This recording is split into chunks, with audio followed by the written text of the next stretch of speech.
అగస్త్యుడు ఉత్తరకాండలో రామచంద్రమూర్తితో మాట్లాడుతున్నాడు. మళ్ళీ వెనక్కి రండి.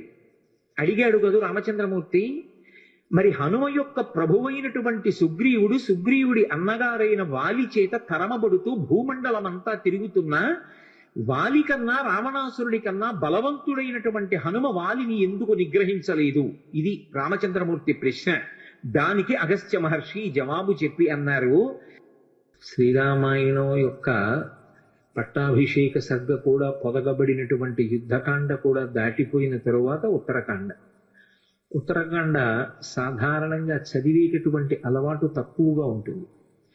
ఆ ఉత్తరకాండలో హనుమ యొక్క ఆవిర్భావ ఘట్టాన్ని వర్ణించారు. రామచంద్ర ప్రభువు అగస్త్య మహర్షిని ప్రశ్న వేశాడు, అసలు ఇంత అనితర సాధ్యమైనటువంటి బలపరాక్రమాలు ఎలా కలిగాయి?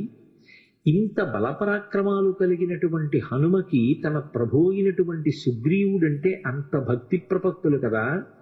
అటువంటి వాడు తన ప్రభు అయినటువంటి సుగ్రీవుడు ఆ సుగ్రీవుని యొక్క అన్నగారైనటువంటి వాలి చేత తరమబడితే భూమి చుట్టూ ప్రదక్షిణం చేశాడు తప్ప, ఆ సుగ్రీవుడితో కలిసి తిరిగాడు తప్ప వాలిని నిగ్రహించడానికి ప్రయత్నించలేదు. యథార్థానికి వాలి కన్నా రావణాసురుడి కన్నా హనుమయే బలవంతుడు అని నాకు అనిపిస్తోంది. 100 యోజనముల సముద్రాన్ని ఒక్కడే అవలీలగా లంఘనం చేశారా? ఆయన ఒక్కరే సీతాన్వేషణం చేశారా? ఎక్కడ అలసట అనేటటువంటి మాటకి తావివ్వలేదా?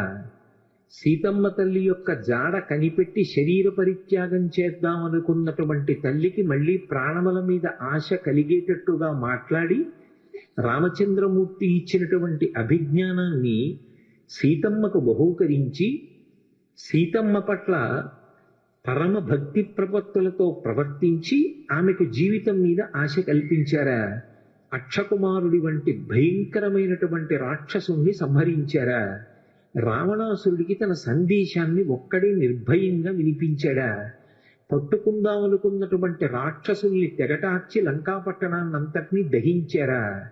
ఒక్కడే సునాయాసంగా మళ్ళీ 100 యోజనముల సముద్రాన్ని దాటి ఈవలి ఒడ్డుకు వచ్చి వానరులకు సీతమ్మ తల్లి యొక్క క్షేమవార్త నివేదించి మధువన భంజనం చేసి సుగ్రీవుడికి రామచంద్రమూర్తికి సీతమ్మ క్షేమవార్త చెప్పి మళ్ళీ సీతారాములిద్దరూ కలుసుకోవడానికి తగినటువంటి అవకాశాన్ని కల్పించారా? ఇటువంటి బలపరాక్రమాలు ఒక వ్యక్తి యందు ప్రకాశించడం సామాన్యమైనటువంటి విషయం కాదు. ఇంత గొప్ప శక్తి, ఇటువంటి తేజస్సు, ఇటువంటి దుర్నిరీక్ష్యమైనటువంటి పరాక్రమం అసలు స్వామి హనుమయందు ఎలా ప్రచోదనమయ్యాయి? ఏ కారణం చేత కలిగాయి అని రాముడు సర్వజ్ఞుడైనటువంటి అగస్త్య మహర్షిని ప్రశ్న చేశాడు. దానికి జవాబు చెప్తూ అగస్త్య మహర్షి హనుమ యొక్క ఆవిర్భావ ఘట్టాన్ని వర్ణించారు. వర్ణిస్తూ ఒక మాట చెప్తారు,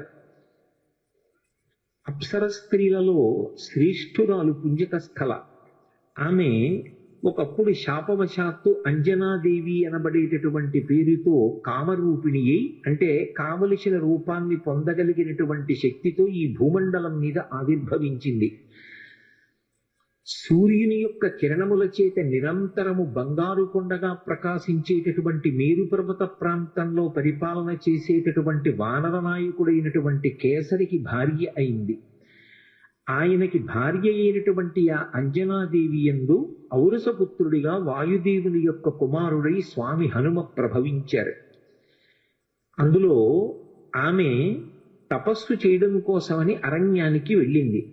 శాలిశూక నిభాభాసం ప్రసూతేమం తదాంజన ఫలాన్యా హర్తుకామావై నిష్క్రాంతా దహనే వనే అన్నారు మహర్షి. శాలిశూక నిభాభాసం, ఒడ్డుగింజ యొక్క చివరి భాగం ఎంత బంగారు కాంతితో మెరుస్తూ ఉంటుందో అంత బంగారు రంగుతో ప్రభవించారాయన.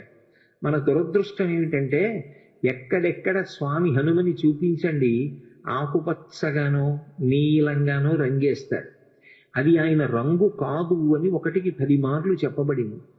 పారిజాత తరుమూలవాసినం భావయామి పవమాననందనం అన్న శ్లోకంలో కూడా కాంచనాద్రిక మనీయ విగ్రహం, బంగారు శిఖరం ఎలా ఉంటుందో అటువంటి రంగుతో ఆయన ప్రకాశిస్తూ ఉంటారు అని. యథార్థానికి గోస్వామి తులసీదాస్ హనుమ యొక్క అవతారమే అని చెప్తారు. అటువంటి తులసీదాస్ గారు హనుమతో ప్రత్యక్షంగా అనేక పర్యాయములు మాట్లాడారు. హనుమ యొక్క దర్శనాన్ని పొందినవారు, హనుమతో మాట్లాడినటువంటి తులసీదాస్ గారు కూడా హనుమాన్ చాలీసాకి ప్రార్థనా శ్లోకాన్ని మాత్రం సంస్కృతంలో ఇచ్చారు. ఆయన అతులిత బలధామం స్వర్ణశైలాభదేహం అన్నారు. స్వర్ణశైలాభదేహం అంటే భా అంటే కాంతి. బంగారు కొండ ఏ కాంతితో ఉంటుందో అటువంటి కాంతితో హనుమ ఉంటారు. ఇది చెప్పిన వారు, హనుమని చూసిన వారు, హనుమతో మాట్లాడిన వారు, నిరంతరము హనుమ యొక్క సహాయమును పొందినవారు, హనుమదవతారముగా కీర్తింపబడిన వారు. సాక్షాత్తు తులసీదాసు గారు చెప్పిన మాట. సరే, వాల్మీకి మహర్షి వేష్టితార్జున వస్త్రంతం విద్యుత్ సంఘాత పింగళం అంటూ అనేక పర్యాయములు ఆయనని మెరుగుల పోగు ఎలా ఉంటుందో అలా ఉంటారు అని వర్ణించారు. కాబట్టి శాలిశూక నిభాభాసం ప్రసూతేమం తదాంజన. ఆ అంజనాదేవి వడ్డుగింజ యొక్క చివరి భాగం పచ్చటి కాంతితో ఎలా మెరిసిపోతూ ఉంటుందో అటువంటి రంగుతో ఉండేటటువంటి బిడ్డన్ని కంది. ఫలాన్యాహర్తు కామావై నిష్క్రాంత దహనే వని. ఆమె ఆకలి తీర్చుకోవడం కోసమని ఏదో పళ్ళు సేకరిద్దామని అరణ్యంలో పక్క ఉన్నటువంటి చెట్ల దగ్గరికి వెళ్ళింది. ఈలోగా ఈ పుట్టినటువంటి పిల్లవాడు అనితర సాధ్యమైనటువంటి బలపరాక్రమములు ఉన్నవాడు. ఆయన యొక్క బలాన్ని వర్ణించడం ఎవరికీ సాధ్యం కాదు. పుట్టుకతోనే అంత గొప్ప బలం. అందుకే ఆయన ఆకాశం వంక చూశాడు. పుట్టిన పిల్లవాడికి కూడా మరి ఆకలి వేస్తుంది కదూ. ఆకలి వేసిన పిల్లవాడు తలెత్తి పైకి చూశాడు. చూస్తే బాలసూర్య బింబం కనపడింది. అప్పుడే ఉదయిస్తున్నటువంటి సూర్యబింబం. అది ఎర్రగా పండిన పండులా కనపడింది. శాఖామృగం వానరుడిగా ఉన్నారు ఉపాధి చేత. ఆ పండుని చూసి ఇదేదో తినేటటువంటి పదార్థం అనుకున్నారు. అనుకుని ఆయన వెంటనే ఆకాశ మార్గంలో సూర్యమండలం వైపుకి ఎగిరారు. ఇది అంత సామాన్యమైన విషయం కాదు. అందుకే ఆయన్ని కీర్తిస్తూ మనోజవం మరుతతుల్య వేగం అంటారు. మనస్సు యొక్క జవం ఎలా ఉంటుందో, గాలి యొక్క వేగం ఎలా ఉంటుందో అంత వేగము కలిగినటువంటి వారు హనుమ. అప్పుడే పుట్టిన పిల్లవాడు అంత వేగంతో సూర్యమండలం వైపుకి ఎడుతున్నాడు. బాలార్కాభిముఖో బాలో బాలార్క ఇవ మూర్తిమాన్ గ్రహీతు కామో బాలార్కం ప్లవతే అంబర మధ్యగా అన్నారు మహర్షి. చిన్న అప్పుడే పుట్టినటువంటి హనుమ, శిశురూపంలో ఉన్నటువంటి హనుమ ఆకాశంలో ఎగిరి సూర్యమండలం వైపుకు వెడుతుంటే బాలార్కాభిముఖో బాలు బాలార్క ఇవ మూర్తిమాన్, బాలసూర్యుడికి ఎదురుగుండా వేరొక బాలసూర్యుడు వెడుతున్నాడా అన్నంత తేజస్సుతో వెళ్ళారు. ఎందుకని అంటే నిన్ననే మీతో నేను మనవి చేశాను. ముఖం నాసికయా తస్యా తామ్రయా తామ్రమాబభౌ అంటారు మహర్షి. ఆయన ముఖమండలం, ఆయన నాసిక, ఆయన యొక్క మూతి అంత ఎర్రగా ఉంటాయి. అరుణారుణ కాంతులతో ఉదయిస్తున్నటువంటి సూర్యబింబం కూడా అంతే ఎర్రగా ఉంది. ఈయన బయలుదేరి సూర్యుడి వైపుకు ప్రయాణం చేస్తున్నారు. సూర్యుడి వైపుకు పిల్లవాడు వెళ్ళిపోతున్నాడు. కన్న తల్లి అంజనాదేవి పక్కనే పళ్ళు సేకరించడానికి వెళ్ళింది. పిల్లవాడికి ప్రమాదం జరుగుతుందేమో, సూర్యుని యొక్క కాంతి తట్టుకోలేక దహింపబడతాడేమోనని వెనక తండ్రి అయినటువంటి వాయువు అనుగమించారు. ఆ అనుగమించడంలో మంచు ఎలా ఉంటుందో అటువంటి చల్లటి వాతావరణాన్ని పిల్లవాడి చుట్టూ సృష్టించారు. ఇప్పుడు ఈ పిల్లవాడు సూర్యమండలం దగ్గరికి వెళ్ళి సూర్య బింబాన్ని పట్టుకున్నాడు. అయినా సూర్యుడు దహించలేదు. నిజానికి సూర్యుడు కాల్చేయాలి. కానీ ఆయన ఒక్కసారి ఆలోచించాడు. దేవతల యొక్క కార్యాన్ని తీర్చడానికి వచ్చినటువంటి మహోత్కృష్టమూర్తి ఈ పిల్లవాడి వలన ఎదర దేవతలకు, భక్తులకు ఎన్నో కార్యాలు జరగవలసి ఉన్నాయి. బాల్యచేష్టితంగా తెలిసి తెలియక ఎగిరి వచ్చి నన్ను పట్టుకున్నాడు. ఈ పిల్లవాణ్ణి నేను నా యొక్క తేజస్సు చేత దహించకూడదని ఉపసంహారం చేసి రక్షించారు. ఈలోగా అది పర్వం, గ్రహణ సమయం. సూర్యబింబాన్ని గ్రసించడం కోసమని రాహువు వచ్చాడు. ఎప్పుడైతే రాహు వచ్చాడో బాల్య చాపల్యం అని ఒకటి ఉంటుంది. పిల్లలు చూడండి, కాసేపు కమలాఫలం పట్టుకుంటారు. ఏదో పక్కన కాశ్మీర ఫలం కనపడింది అనుకోండి, దీన్ని వదిలేసి దాన్ని పట్టుకుంటారు. అలా సూర్యబింబాన్ని పట్టుకున్నటువంటి హనుమ పక్కన వచ్చినటువంటి రాహువుని చూసి వెంటనే సూర్యబింబాన్ని విడిచిపెట్టి ఆ రాహువుని పట్టుకోవడానికి వెళ్ళారు. ఇది చూసి రాహువు భయంతో పరుగు పరుగున ఇంద్రలోకానికి వెళ్ళాడు. ఇంద్రుడు సింహాసనం మీద కూర్చుని ఉన్నాడు. నీవు నాకు అవకాశం ఇచ్చావు, పర్వదినాలలో సూర్యచంద్రుల్ని నేను గ్రసించవచ్చు, కానీ ఇవాళ పర్వన్నాడు నేను సూర్యుణ్ణి గ్రసించడానికి వెళ్ళేసరికి నాకన్నా ముందే వేరొక పిల్లవాడు వానర రూపంలో ఉన్నటువంటి వాడు వచ్చి సూర్యబింబాన్ని గ్రసిస్తున్నాడు, కాబట్టి నువ్వు నీ మాట తప్పావన్నాడు. ఇంద్రుడు ఇది చేసినటువంటి నియమానికి వ్యతిరేకమైనటువంటి వ్యవహారం, కాబట్టి ఈ విషయాన్ని ఏదో నేను పరిష్కరిస్తాను అని వెంటనే ఐరావతాన్ని అధిరోహించాడు. అది 4 దంతములతో మదజలధారలతో ప్రకాశిస్తోంది. తెల్లటి ఏనుగు. అది ఎక్కి ఆయన సూర్యమండలం దగ్గరికి వచ్చాడు. వచ్చేటప్పటికి పిల్లవాడు రాహువు పారిపోవడం చూసి మళ్ళీ వచ్చి సూర్యబింబాన్ని పట్టుకుంటున్నాడు. ఎంతలో రావాలి దేవతలు? ఈలోగా దేవేంద్రుడు వచ్చాడు. ఈ పిల్లవాడు వెనక్కి తిరిగి చూశాడు. తెల్లటి ఏనుగు కనపడింది ఐరావతం. ఇదేదో ఈ పండు బాగుంది, దీన్ని పట్టుకుందామని విడిచిపెట్టేసి ఆ సూర్యబింబాన్ని గబగబా వెళ్ళి ఐరావతాన్ని పట్టుకున్నాడు. ఉపేక్షించకూడదు అని తన వజ్రం తీసి ఆ పిల్లవాడి మీదకి ప్రయోగం చేశారు దేవేంద్రుడు. అది వచ్చి ఆయన ఎడమ దవడకి తగిలింది.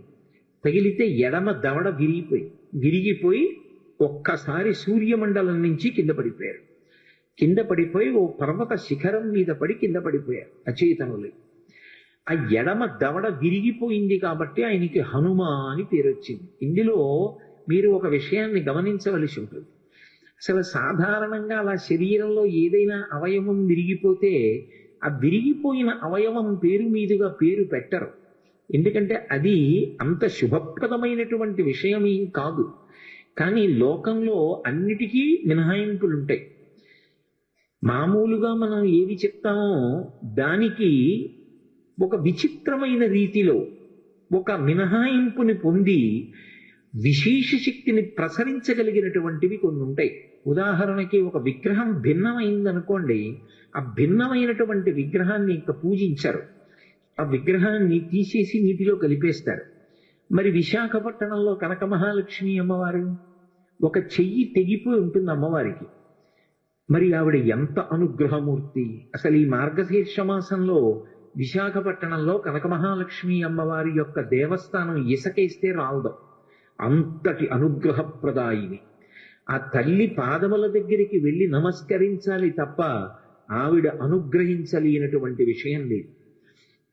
ఈ మధ్య కాకినాడలో నాకు అత్యంత ప్రాణ సమానమైనటువంటి మిత్రుడు, అతన్ని గుండె ఆపరేషన్ చేయడానికి థియేటర్లోకి తీసుకెళ్లారు అని చెప్పి డాక్టర్ గారు నాకు నా ఫోన్కి మెసేజ్ పెడితే, ఆయన్ని రక్షించుకోవడం నా చేతిలో ఉంటుందా? ఆ పరదేవత రక్షించాలి. పసుపు నీళ్లతో కనక మహాలక్ష్మి అమ్మవారికి అభిషేకం చేశా సమయంలో. తిరిగి వచ్చాను, శుభవార్త విన్నాను. ఆ తల్లి గొప్ప అనుగ్రహప్రదాయిని. ఆ తల్లి ఏమివ్వలేదు, ఏదైనా ఇస్తుంది. బిక్కవోల్లో విఘ్నేశ్వరుడి యొక్క మూర్తిని చూడండి, భిన్నమైంది. కానీ ఆయన ఎంతటి అనుగ్రహప్రదాత! అసలు నిజానికి విఘ్నేశ్వరుడి యొక్క దంతం భిన్నదంతం. ఆయన ఎంతటి అనుగ్రహప్రదాత! సామాన్య సిద్ధాంతాలకి మినహాయింపులు. అలాగే హనుమ పేరు కూడా వచ్చింది. కాదు, ఇందులో ఒక గొప్ప తత్వం, ఒకటి రహస్యం దాగి ఉంది. విద్యారణ్య స్వాముల వారు శృంగగిరి పీఠాన్ని అధివసించారు. అపరశంకర భగవత్పాదులు అని పిలుస్తారు ఆయన్ని. అంతటి మహాపురుషులు. అసలు విద్యారణ్య స్వామి వారి యొక్క జీవితం గురించి వింటుంటే పరమాశ్చర్యకరంగా ఉంటుంది. వారు సాక్షాత్ శ్రీ మహాలక్ష్మి యొక్క అనుగ్రహాన్ని పొంది, ఒకప్పుడు శంకరులు ఒక పేద బ్రాహ్మడి కొరకు కనకధారని ఎలా కురిపించారో అలా కనకధారని పొందారు. పొంది తాను సన్యసించి ఆ బంగారాన్ని తాను వినియోగించుకోకూడదు కాబట్టి సనాతన ధర్మ పరిరక్షణ కొరకు విజయనగర సామ్రాజ్య స్థాపన చేశారు. అందుకే ఇప్పటికీ శృంగగిరి పీఠాధిపతుల యొక్క బిరుదావళి పలికితే విజయనగర సామ్రాజ్య ప్రతిష్టాపనాచార్య అని పిలుస్తూ ఉంటారు. అంతటి మహాపురుషుడు. ఆ శృంగగిరి పీఠాన్ని అధివసించినటువంటి వాళ్ళల్లో మహానుభావుడైనటువంటి విద్యారణ్య స్వామి. అటువంటి విద్యారణ్య స్వామి వారు వేదానికంతటికీ భాష్యాన్ని ఇచ్చారు. ఇస్తున్నప్పుడు దానికి సంబంధించి ఒక విషయాన్ని తెలియచేశారు. అసలు వేదం పలకాలన్నా, వేద మంత్రాల్ని పలకాలన్నా, ఒక ఘనపాఠి కావాలి అన్నా, వాగ్దేవి యొక్క అనుగ్రహాన్ని పొంది ఒక విషయం మీద స్పష్టంగా చెప్పగలిగినటువంటి రీతిలో ప్రవచనం చెయ్యాలి అన్నా, భగవంతుని యొక్క అనుగ్రహము ఎక్కడ ఉంచబడుతుంది అంటే దవడల యందు ఉంచబడుతుంది అని. దవడలు అంతటి దైవదత్తములై అటువంటి బలాన్ని కలిగినవైతే తప్ప, ఆ తేజస్సుని నిలబెట్టుకోగలిగినవైతే తప్ప ఒక ఘనపాఠి అయి ఆ వేదమంత్రాన్ని అలా చదవడం సాధ్యం కాదు. వాగ్దేవి అనుగ్రహాన్ని నిలబెట్టుకుని వాక్య నిర్మాణం చేసి విషయం సభలో ఉన్న వారికి అర్థమయ్యేటట్టుగా మాట్లాడగలిగిన ప్రజ్ఞ నిలబడదు అని. దవడ అంత గొప్పదిగా విద్యారణ్యుల చేత వర్ణింపబడింది. అటువంటి దవడ హనుమ విషయంలో పేరుకి కారణమైంది. ఇంద్రుడు వజ్రాయుధం పెట్టి కొడితే ఒకవైపు దవడ మాత్రమే విరిగింది. అంటే ఆయన దవడలు ఎంత శక్తివంతమైనవో ఆలోచించాలి. అవి శక్తివంతమైనవి అని నేను అన్నప్పుడు కేవలము బాహ్యంలో బలమైనవి అని నా ఉద్దేశ్యం కాదు. ఆయన మాట్లాడే మాటలు అంత శక్తివంతములై ఉంటాయి. ఆయన యొక్క అనుగ్రహము అంత విశేషంగా ఉంటుంది. అందుకే మీరు శ్రీరామాయణాన్ని పరిశీలిస్తే రామచంద్రమూర్తి అంతటి వాడి చేత వాగ్వైభవానికి కితాబులు అందుకున్న వ్యక్తి స్వామి హనుమ. అంతటి మహానుభావుడు. అందుకే ఎడమ దవడ విరిగింది కాబట్టి, విరిగిన హనుము కలిగిన వారు కాబట్టి హనుమ అని పిలిచారు. అంజనాదేవి యొక్క కుమారుడు కనుక ఆంజనేయుడు అని పిలిచారు. వాయువు యొక్క కుమారుడు కనుక వాయుపుత్రుడు పవనసూతి అని పిలిచారు. వానరుల యొక్క నాయకుడు కనుక వానరాధీశుడు అని పిలిచారు. అనేకమైన పేర్లతో ఆయన కీర్తింపబడ్డారు. అటువంటి హనుమ యొక్క ఎడమ దవడ విరిగిపోగానే వాయువు 2 చేతులతో పిల్లవాడిని పట్టుకుని పర్వత గుహలోకి వెళ్ళిపోయి పసిపిల్లవాడు, ఏమీ తెలియనివాడు, యుక్తాయుక్త విచక్షణ లేనివాడు, పరిపక్వత లేనివాడు, అటువంటి పిల్లవాడు తెలిసో తెలియకో సూర్యమండలం వైపుకి వెళ్ళినంత మాత్రం చేత భవిష్యత్తులో అందరికీ పనికొచ్చేవాడు అని సూర్య భగవానుడు ఉపేక్షించిన ఇంద్రుడు మాత్రం ముందు వెనకలు ఆలోచించకుండా వజ్రాయుధం పెట్టి నా కుమారుణ్ణి కొట్టాడు. కాబట్టి నాకు ఆగ్రహం కలిగింది అని ఆయన సమస్త భూతముల యందు కూడా తన యొక్క చలనాన్ని నిలుపుదల చేశాడు. అంటే సమస్త ప్రాణుల యందు కూడా వాయువు లోపల తిరుగుతూ ఉంటుంది. ఏదో ఊపిరి తీసి విడిచిపెట్టడమే కాదు, ఒక్కసారి ఊపిరి తీస్తే అది 10 వాయువులుగా విడిపోతుంది. ప్రాణ అపాన వ్యాన ఉదాన సమాన నాగ కూర్మ కృతర ధనంజయ దేవదత్తములు అని ఈ 10 పేర్లతో విడిపోయినటువంటి వాయువులో ఒక వాయువు ఈ శరీరం అంతా కూడా కదలడానికి, వంగడానికి, సంధిబంధములు నిలబడడానికి కారణమవుతుంది. దాని చేతనే శరీరం వంగుతుంది అని వేదాంత శాస్త్రం. కాబట్టి ఇప్పుడు ఆయన లోపల తిరగడం మానేశాడు, బయట తిరగడం మానేశాడు. ఇప్పుడు ఏమైంది? కాష్టభూతాన్ని జిగ్నిరే అన్నారు మహర్షి. కాష్టము అంటే కొయ్య. ప్రాణం పోయిన వ్యక్తి చూడండి, అప్పుడే చచ్చిపోయిన వ్యక్తి చెయ్యిలే అన్నారనుకోండి కదులుతుంది. కాసేపు అయిపోయింది అనుకోండి, కొంతసేపు అయిపోయిన తర్వాత కాష్టభూతం అయిపోతాడంటే కొయ్య ఎలా అయిపోతుందో అలా అయిపోతాడు. ఓ కర్రని ఇట్నుంచి పట్టుకుని పైకెత్తితే మొత్తం కర్ర లేచినట్టు, శరీరం కాలు పట్టుకు పైకెత్తితే మొత్తం శరీరం పైకి లేచిపోతుంది. కారణం వాయు ప్రసరణం ఆగిపోతుంది అని శాస్త్రం. కాబట్టి కాష్టభూతాన్ని జిగ్నిరే, ఎవరు ఎలా ఉన్నారో అలాగే బిగిసిపోయారు. ఇప్పుడు దానివల్ల ఏమైంది అన్నారు, ధర్మచక్రం నిలబడిపోయింది. ఇది ఈ దేశం యొక్క గొప్పతనం. ఏదైనా ఆగచ్చు, ధర్మచక్రం ఆగకూడదు. ఆ ధర్మచక్రం తిరుగుతూనే ఉండాలి. ధర్మచక్రం తిరగడానికి ప్రతివాడు తన ధర్మాన్ని తాను పాటించాలి. ఎందువల్ల ఆగిపోయింది అన్నారు, స్వాహాకారము, వషట్కారము, స్వాధ్యాయము ఆగిపోయింది. స్వాధ్యాయము అంటే వేదం చదువుకోవడం. వేదం గురువు గారు చెప్పాలన్నా, శిష్యుడు పలకాలన్నా దవడలు కదలాలి. దవడలు కదలకుండా ఆగిపోయాయి సమస్త ప్రాణులకు. ఎందువల్ల? హనుమ యొక్క దవడ విరిగింది, అందరి దవడలు ఆగిపోయాయి. ఆగిపోతే స్వాధ్యాయం ఆగిపోయింది. అసలు వేదం చెప్పేవాడు చెప్పడానికి అవకాశం లేదు, వేదం నేర్చుకునేవాడు పలకడానికి అవకాశం లేదు. వషట్కారం ఆగిపోయింది.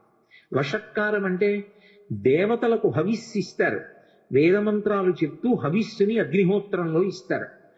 అలా ఇవ్వాలి అంటే మంత్రం చెప్పాలి. మంత్రం చెప్పాలంటే దవడలు కదలాలి.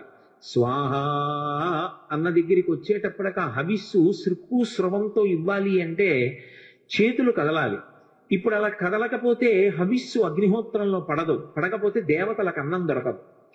కాబట్టి ఇప్పుడు ధర్మచక్రం అంతా నిలబడిపోయింది. సంధ్యావందనం ఎలా చేస్తారు? సూర్యాస్తమయం అవుతోంది. మీరు సంధ్యావందనం చెయ్యాలంటే ఉద్ధరణి పట్టుకుని ఇలా చేతిలో వేసుకుని ఓం కేశవాయి స్వాహ అని పుచ్చుకోవాలా? ఎలా పుచ్చుకోవడం? చేతులు కదలకపోతే. ఎవరి ధర్మం వాళ్ళు పాటించడానికి అవకాశం లేదు, ఆగిపోయింది ధర్మచక్రం.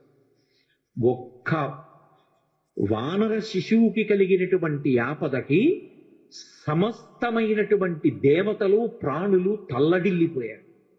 అందరూ కలిసి దేవతలు పరుగు పరుగున సృష్టికర్త అయిన చిత్రముఖ బ్రహ్మగారి దగ్గరికి వెళ్ళారు. దిక్పాలులలో ఒకడైనటువంటి వాయువు యొక్క ఆగ్రహం చేత ఇవాళ ప్రాణులలో వాయు సంచారం లేదు.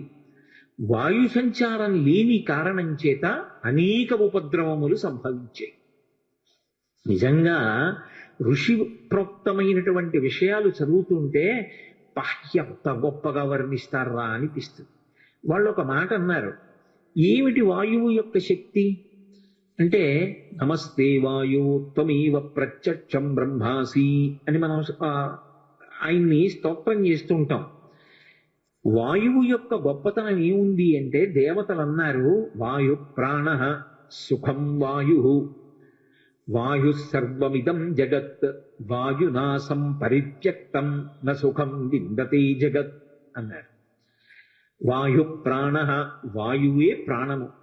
కడుపు నిండా తిన్నాడా, మంచినీళ్లు తాగాడా, ఇది కాదు. ఊపిరి తీయాలి, ఊపిరి వదలాలి. తీసిన ఊపిరి వదలకపోయినా, వదిలిన తరువాత తీయకపోయినా మరణించినట్టే. యావత్ పవనో నివసతి దేహే తావత్ పృచ్చతి కుశలంగేహే, గతవతి వాయో దేహాపాయే భార్యా బిభ్యతి తస్మిన్ కాయే అంటారు శంకర భగవత్పాదులు.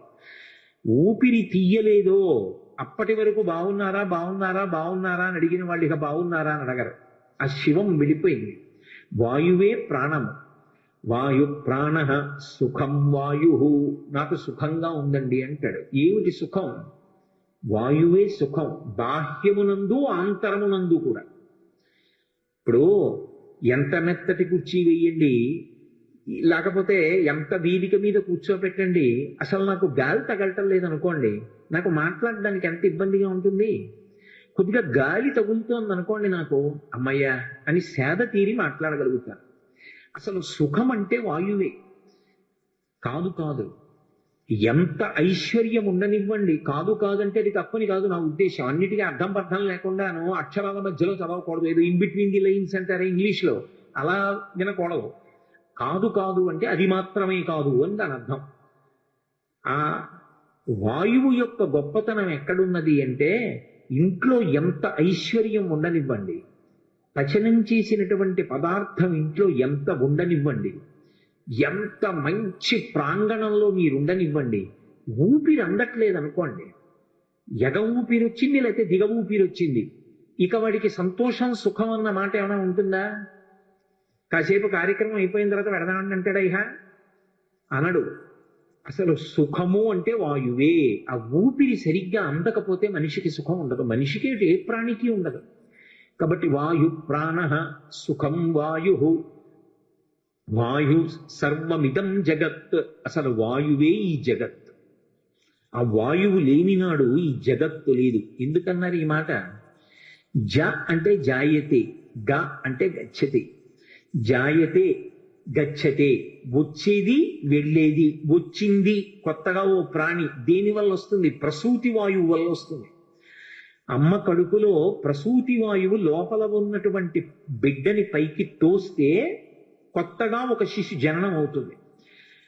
అది పెరిగి పెద్దదైన తర్వాత అందులో ఊపిరి వెళ్ళిపోయి ఇక లోపలికి ఊపిరి పుచ్చుకోకపోతే ఆ ప్రాణి వెళ్ళిపోయింది.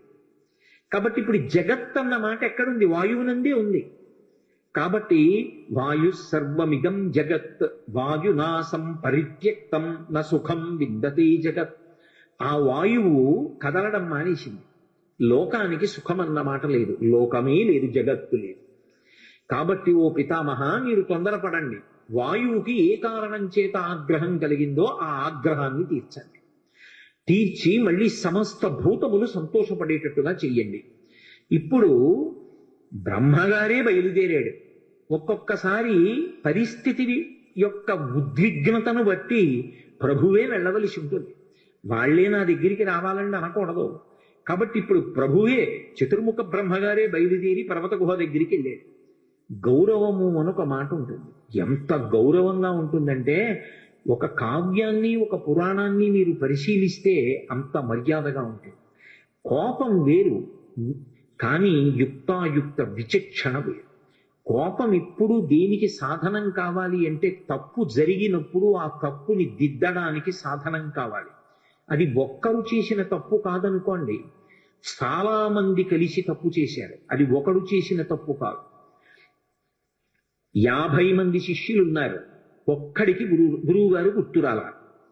ఏదో సుబ్రహ్మణ్య షష్ఠి నాడు ఉత్సవం జరుగుతోంది, కావడి పట్టుకుంటున్నారు, ఇంతమంది పట్టుకున్నారు, పేరుకి గురువు గారిని పిలుస్తారు, ఒక్కడికి గురువు గారు గుర్తు రాలేదనుకోండి, గురువు గారు ఎందుకు రాలేదని అడిగినవాడు లేడు, గురువు గారు రెండని పిలిచినవాడు లేడు.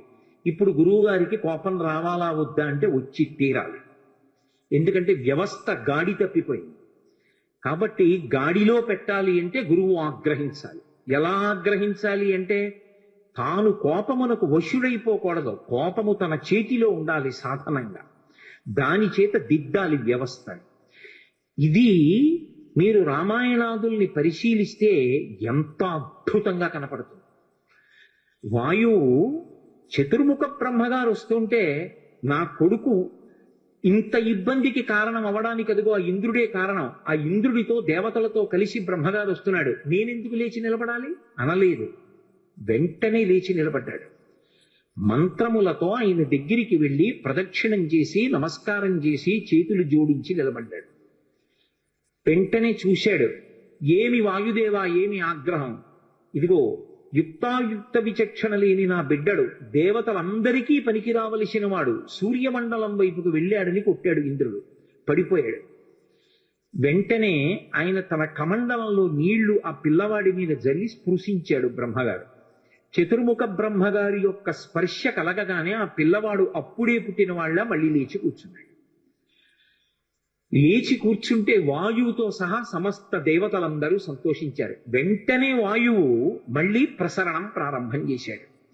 సమస్త భూతముల యందు ఆయా శరీరముల యందు వాయు ప్రసరణం ప్రారంభమైంది.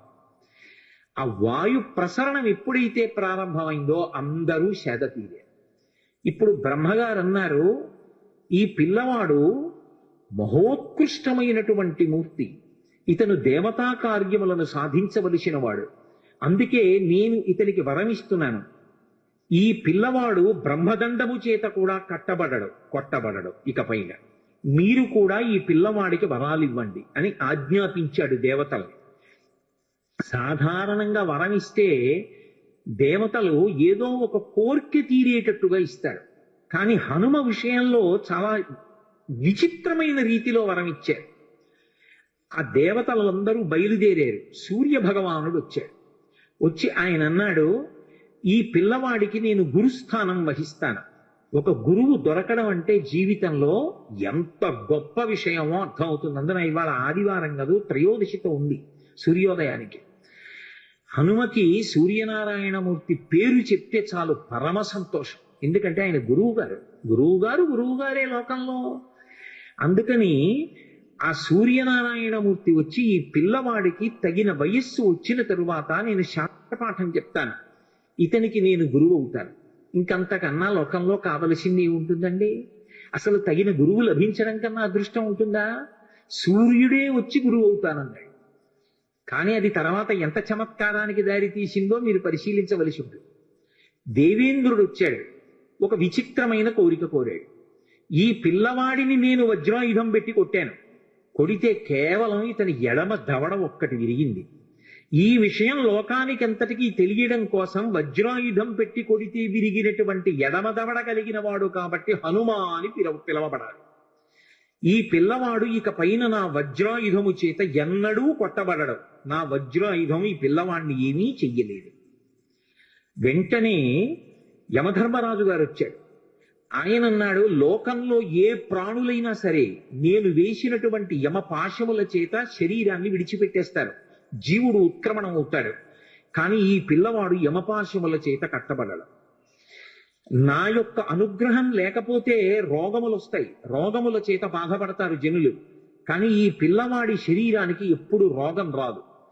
ఏ రోగం లేకుండా ఎప్పుడు పరమ సంతోషంతో ఆనందంగా జీవనం చేస్తాడు. యమధర్మరాజు గారు వరం ఇచ్చాడు. వెంటనే వరుణుడు బయలుదేరి వచ్చాడు.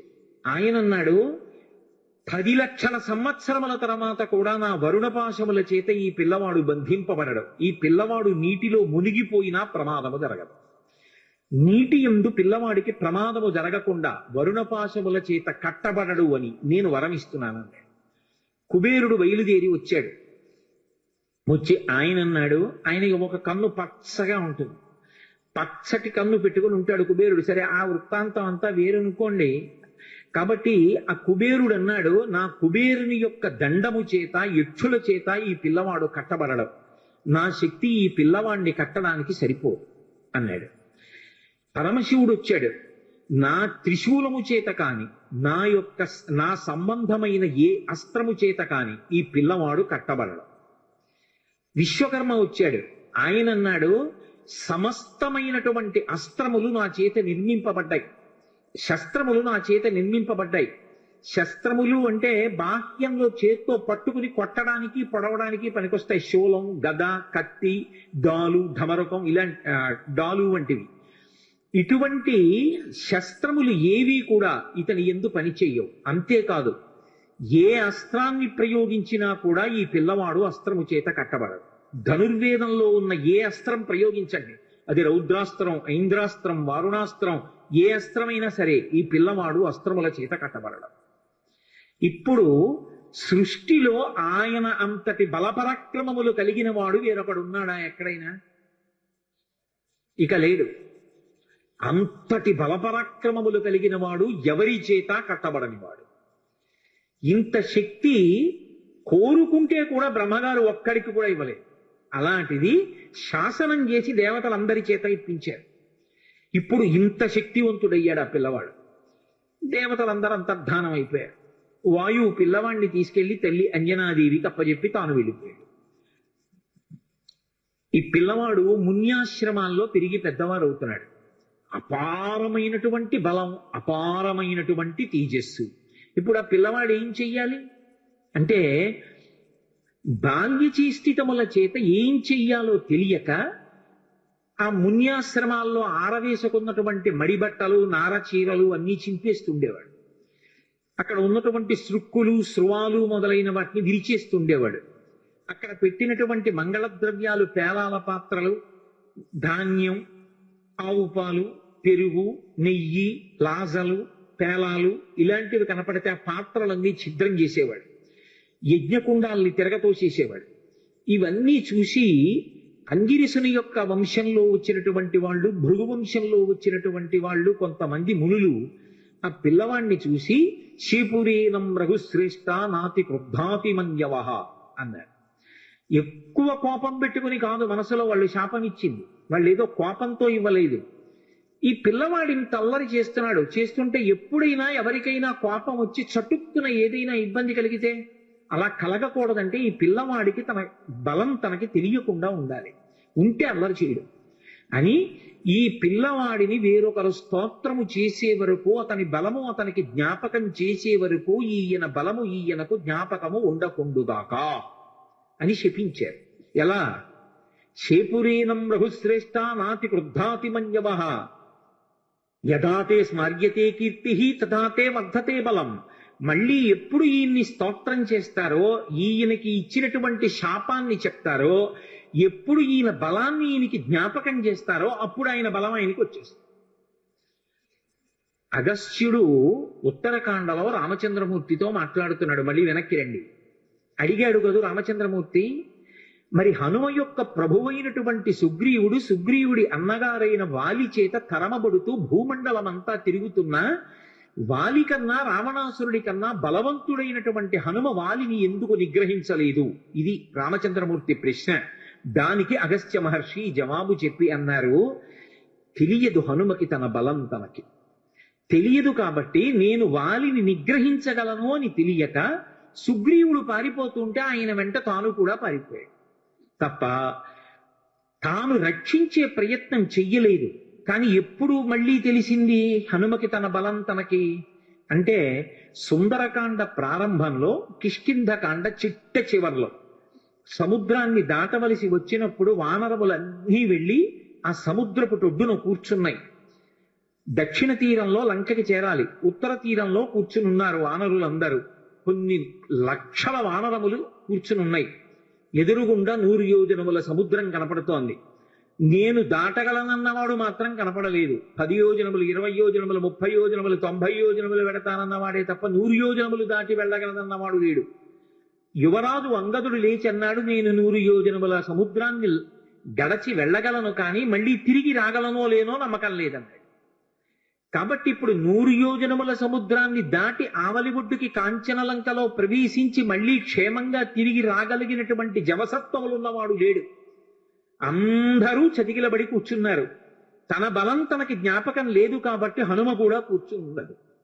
అప్పుడు జాంబవంతుడు లేచాడు. జాంబవంతుడు చతుర్ముఖ బ్రహ్మగారు ఆవలిస్తే వచ్చినవాడు. అందుకని ఆయనది దీర్ఘాయుష్మంతుడు. అందుకే మీకు ద్వాపర యుగంలో కూడా కనపడతాడు. ద్వాపర యుగంలో కూడా వినాయక చవితి వ్రతకల్పంలో శ్రీకృష్ణ భగవానుడితో యుద్ధం చేస్తాడు. ఆ జాంబవంతుడు లేచి ఒక మాట అన్నాడు, నాయనా హనుమా, నీ బలాన్ని నువ్వు మరిచిపోయావు, నీ బలం నీకు జ్ఞాపకం లేదు. ఒకానొకప్పుడు శ్రీ మహావిష్ణువు వామనమూర్తిగా వచ్చి బలిచక్రవర్తి దగ్గర 3 అడుగులు దానం అడిగారు. ఇచ్చాను, నీకు కావలసిన భూమిని తీసుకో, కొలుచుకో అన్నాడు బలిచక్రవర్తి.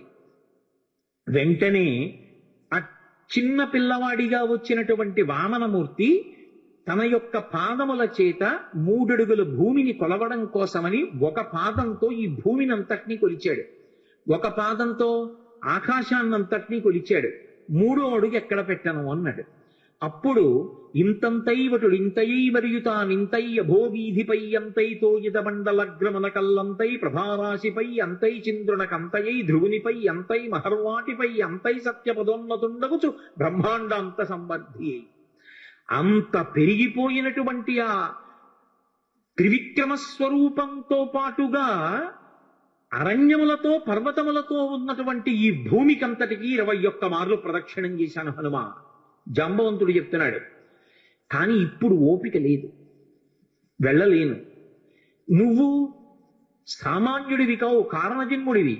నీ తల్లి ఒక అప్సర స్త్రీ, పుంజక స్థల, శాపవశాత్తు ఈ భూమి మీద అంజనాదేవి అన్న పేరుతో పుట్టింది. ఆమె నీ తండ్రి అయినటువంటి కేసరి యొక్క భార్య. వాయుదేవుడు ఔరసపుత్రుడిగా కేసరికి క్షేత్రజునిగా అనుగ్రహించాడు నిన్ను. అప్పుడు పుట్టినటువంటి కారణజన్ముడివి. పుడుతూనే శిశురూపంలో ఆకలిగొని ఉదయిస్తున్న సూర్యబింబాన్ని పండనుకొని పట్టుకోవడానికి వెళ్లి ఇంద్రుడి యొక్క వజ్రాయుధం చేత కొట్టబడి ఎడమదవడ విరిగి కింద పడితే విరిగిన దవడ కలిగిన వాడివి కనుక హనుమా అని పేరు పొందావు. అనేక పర్యాయములు గరుత్మంతుడు సముద్రం మీద వెళ్ళిపోతూ అందులో తిరిగేటటువంటి పావుల్ని తన్నుకుపోతుండగా నేను చూశాను. వైనతేయుడైనటువంటి ఆ గరుత్మంతుని యొక్క రెక్కలకు ఎంత గొప్ప శక్తి ఉందో హనుమా వాయుపుత్రుడవైనటువంటి నీ యొక్క భుజములయందు కూడా అంత శక్తి ఉంది. నీ బలాన్ని నువ్వు జ్ఞాపకం తెచ్చుకో. ఒకప్పుడు ఋషుల యొక్క శాపకారణం చేత నీ బలాన్ని మరిచిపోయావు. ఇప్పుడు సమస్త వానర జాతి ప్రతిష్టని, వానర ప్రభువైనటువంటి సుగ్రీవుని యొక్క కార్యాన్ని నెరవేర్చడాన్ని, సుగ్రీవుడిచ్చినటువంటి మాట నిజమైంది అనేటట్టుగా సుగ్రీవుడి యొక్క ప్రతిష్టని నిలబెట్టడం, రామచంద్రమూర్తి కార్యాన్ని సాధించడం, సీతమ్మ తల్లి క్షేమవార్త తీసుకురావడం, ఇంతమంది వానరుల యొక్క ప్రాణాన్ని నిలబెట్టడం నీ చేతులలో ఉన్నాయి. హనుమ, వాయువు, గరుత్మంతుడు, నువ్వు, మీ ముగ్గురికే ఇంతటి వేగం ఉన్నది. అటువంటి నీవు ఇలా నిస్తేజుడిలా కూర్చోవడం మర్యాద కాదు. నీ బలాన్ని నీ శక్తిని నువ్వు జ్ఞాపకానికి తెచ్చుకొని ఒక్కసారి లంఘించు అని ఆయన్ని పిలుస్తూ ఒక మాట అంటారు. హనుమాన్ హరిరాజస్య సుగ్రీవస్య సమోహ్యపి రామలక్ష్మణయోశ్చాపి తేజసాచ బలేనచ. ఇది జాంబవంతుడు చెప్పినటువంటి పరమ సత్యమైనటువంటి మాట. ఆయన అన్నాడు, ఓ హనుమ, హనుమన్ హరిరాజస్య, వానరములకన్నిటికీ రాజైనటువంటి ఓ హనుమ, సుగ్రీవస్య సమోహ్యపి, నువ్వు నీ వినయము చేత సుగ్రీవుడి దగ్గర ఒక మంత్రిగా సేవిస్తున్నావు, కానీ నువ్వు సుగ్రీవుడి కన్నా తక్కువ వాడవు కాదు. సుగ్రీవుడితో సమానమైనటువంటి బలపరాక్రమములున్నవాడివి. అది రామలక్ష్మణయోశ్చాపి, రామలక్ష్మణులు ఇద్దరూ ఎంతటి తేజోవంతులు బలవంతులో నీవు కూడా అంతటి వాడవే.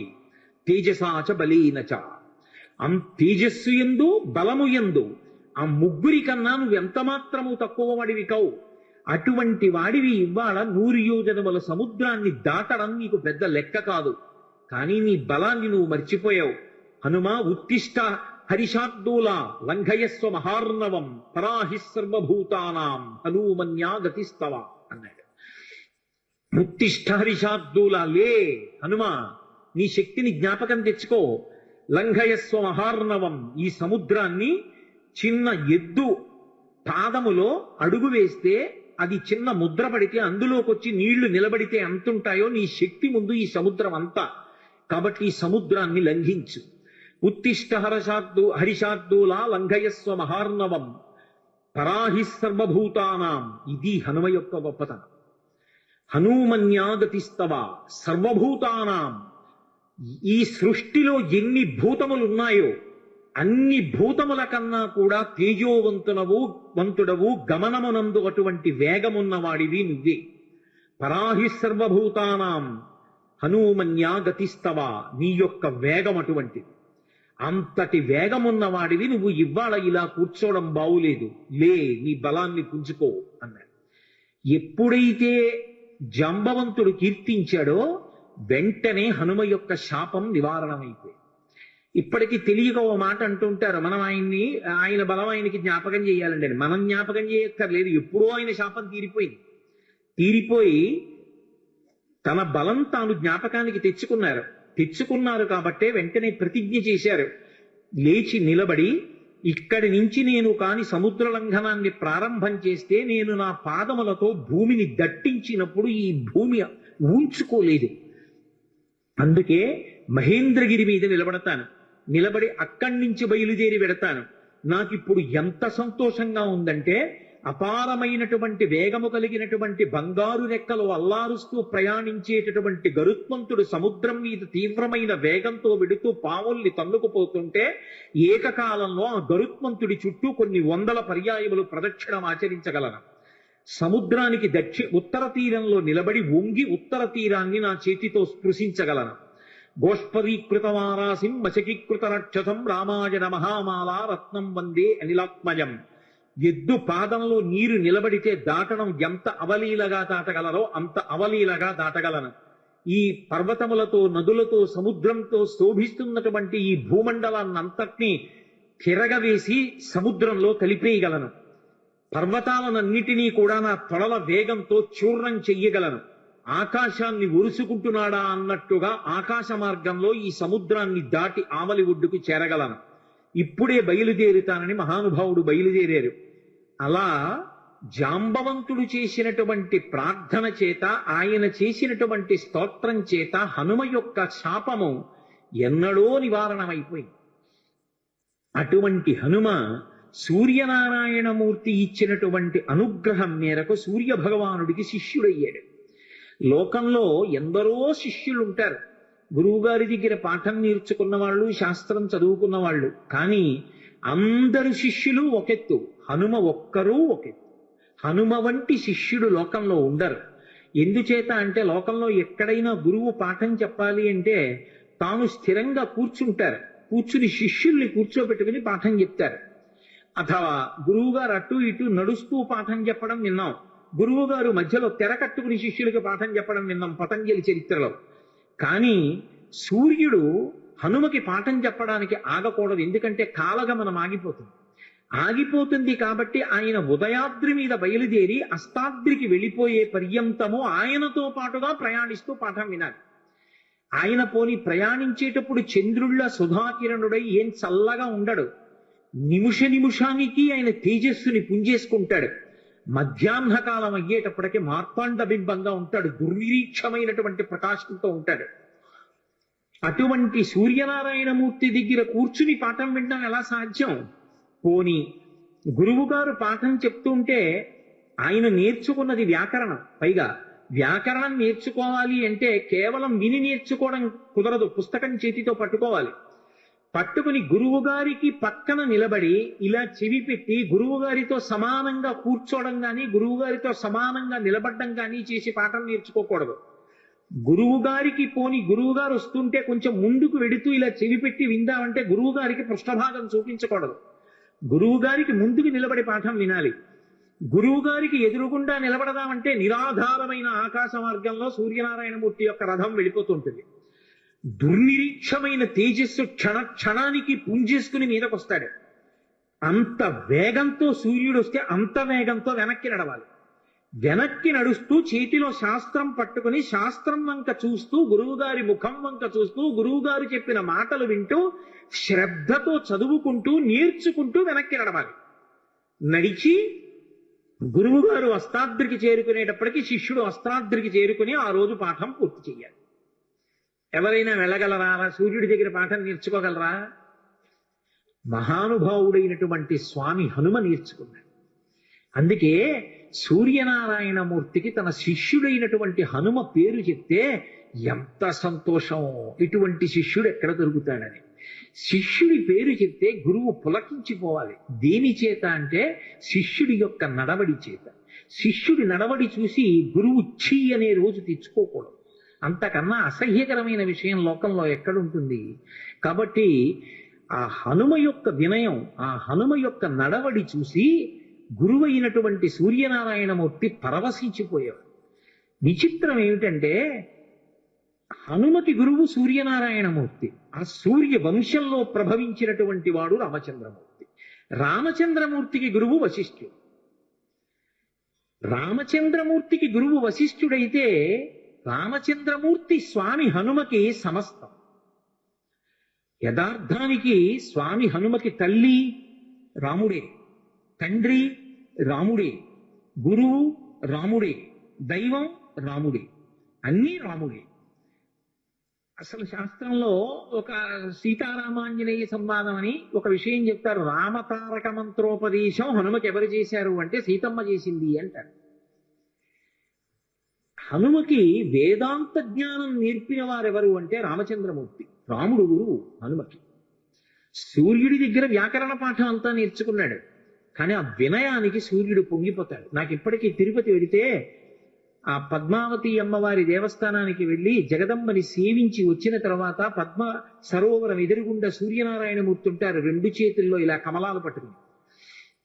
ఆయన దగ్గరికి వెళ్ళి ప్రదక్షిణం చేసి కూర్చోగానే నాకు మొట్టమొదట జ్ఞాపకం వచ్చేవారు ఎవరంటే హనుమ. ఎందుకంటే ఈ గురువు గారు ఎంత మురిసిపోతూ ఉంటారో ఆయన్ని శిష్యుడిని తలుచుకుని. అది కదా శిష్యుడంటే. శిష్యుడి పేరు చెప్పేటప్పటికీ గురువు పరవశించిపోవాలి. గురువు సదా నా శిష్యుడు రక్షింపబడుగాక అని మనసులో అంత సంతోషంతో ప్రార్థన చేసేటట్టుగా శిష్యుడి యొక్క నడవడి ఉండాలి.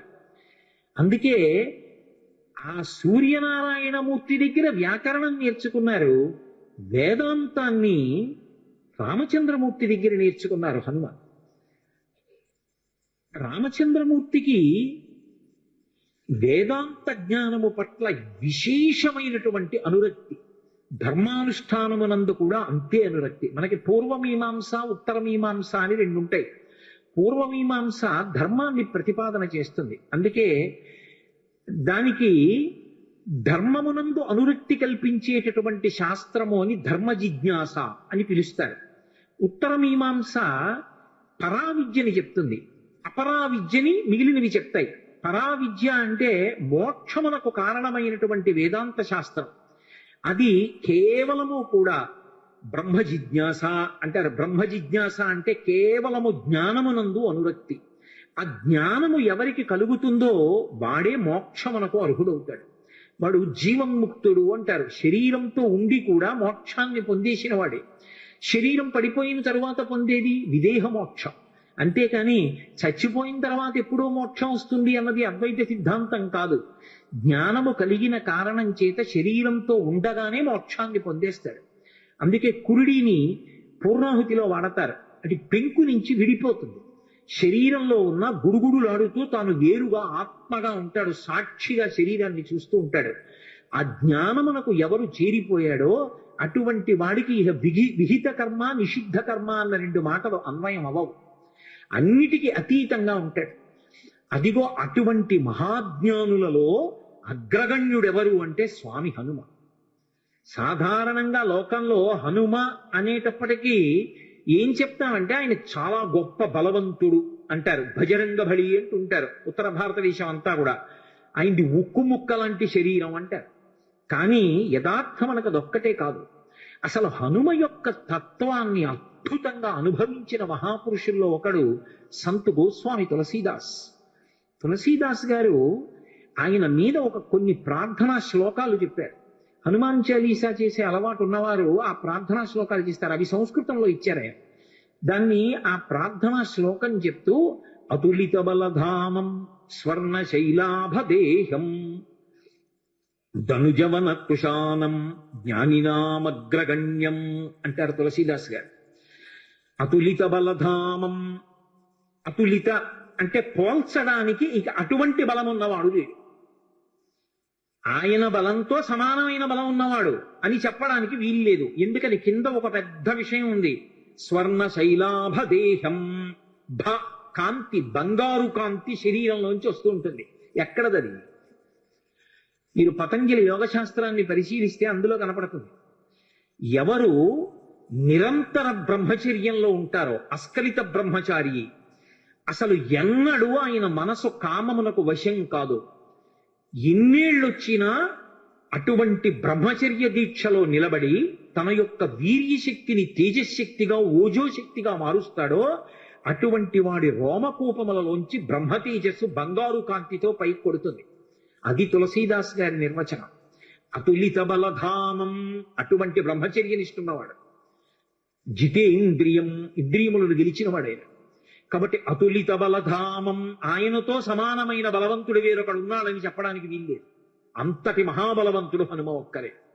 ఆ బలానికి కారణం ఆయన బ్రహ్మచర్యం కూడా.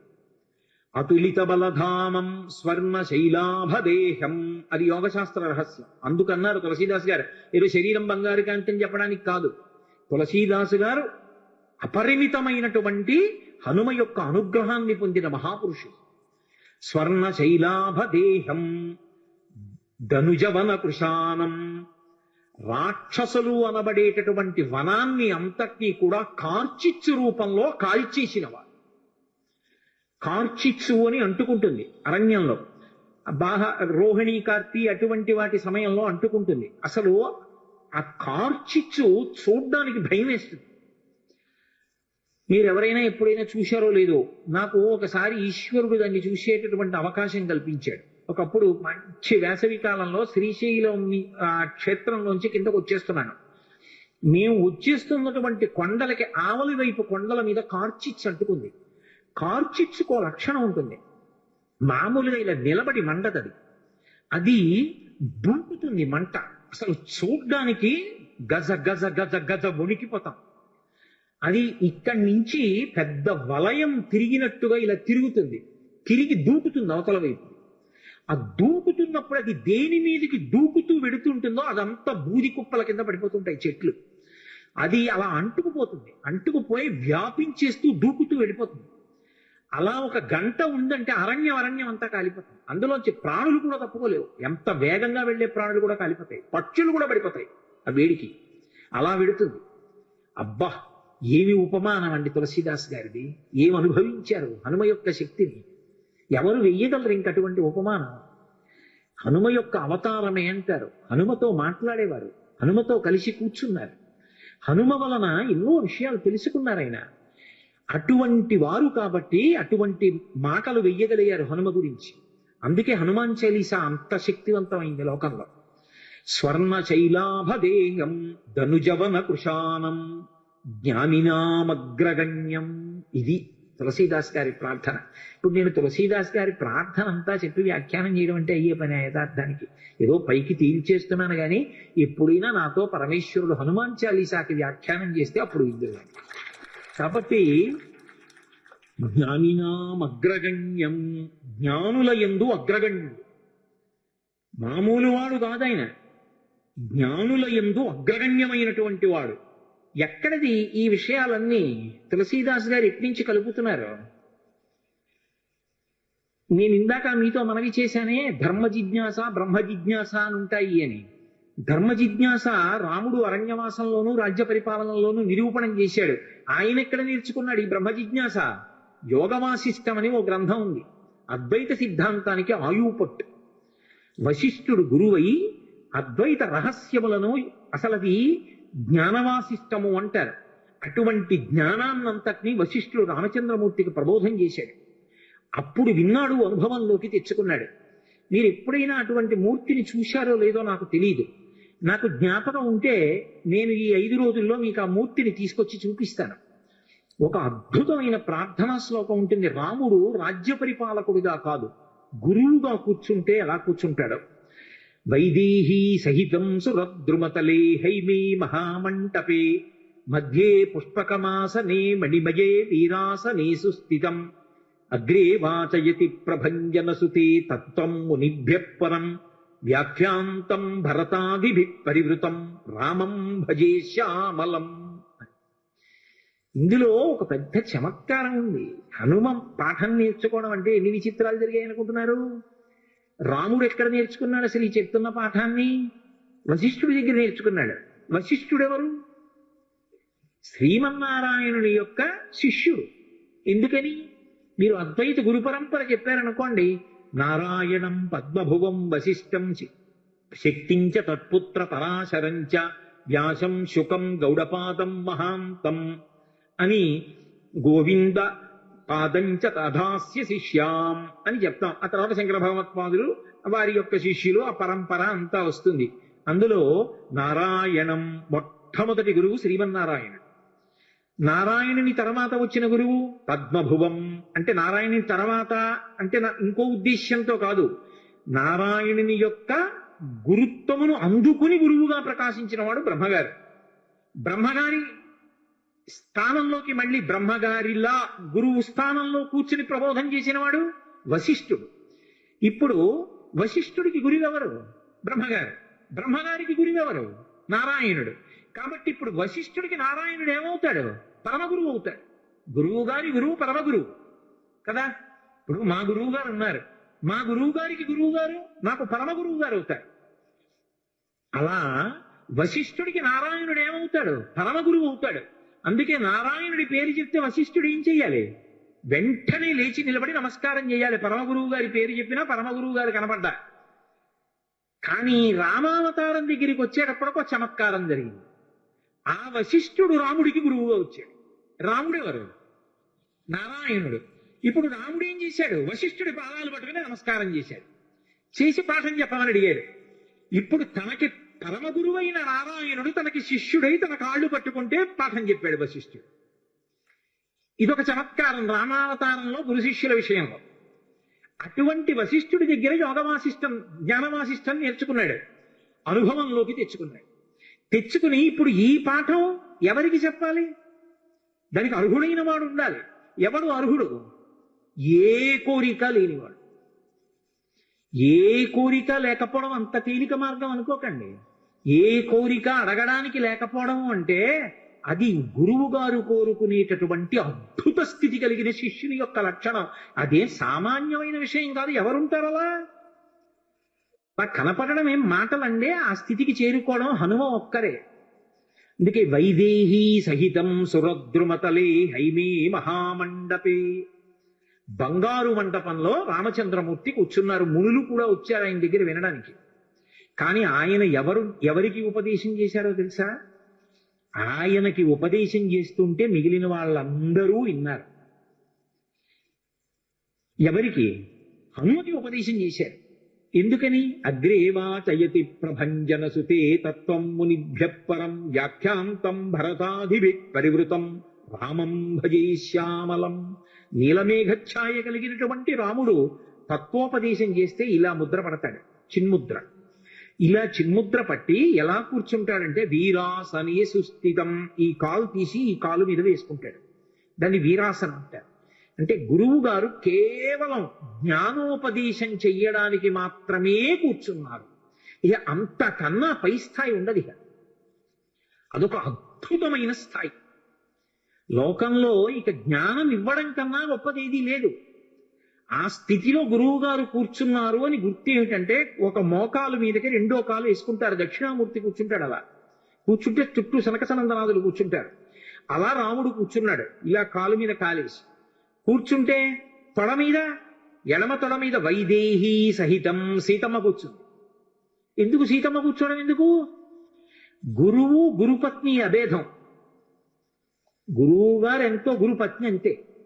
గురువు గారు వేదాంత పాఠం చెప్తున్నప్పుడు గురుపత్ని కూడా అంతే వేదాంత ధోరణిలో ఉంటుంది. అందుకే జానకీ సహితం సీతా సహితం అనలేదు, వైదేహీ సహితం.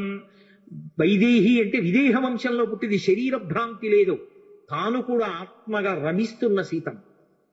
అటువంటి సీతమ్మ రాముడి తొడ మీద కూర్చునుండగా వీరాసనంలో కూర్చుని సురద్రుమతలే హైమే మహామండపే మధ్యే పుష్పకమాసనే మణిమయే వీరాసనే సుస్థితం. చక్కగా కూర్చున్నాడు. ముందు సుస్థితం, బాగా సువ్యవస్థితంగా గురువుగారు కూర్చుంటే కదా పాఠం చెప్పడం. సుస్థితం. అంతమంది మునులున్నారు, భరతాదులున్నారు. భరతుడు యువరాజు, ముందు యువరాజు కూర్చోవాలి. కానీ భరతుడు కాదు కూర్చున్నది. ఎవరిని కూర్చోబెట్టారు ముందు? ఎవరికి చేస్తున్నాడు ఉపదేశం? అగ్రేవాచయతి ప్రభంజన సుతే. ప్రభంజన సుతుణ్ణి కూర్చోబెట్టారు. ప్రభంజనుడు అంటే వాయువు. వాయువు యొక్క కుమారుణ్ణి కూర్చోబెట్టారు. ఇందులో ఒక చమత్కారం ఉంది.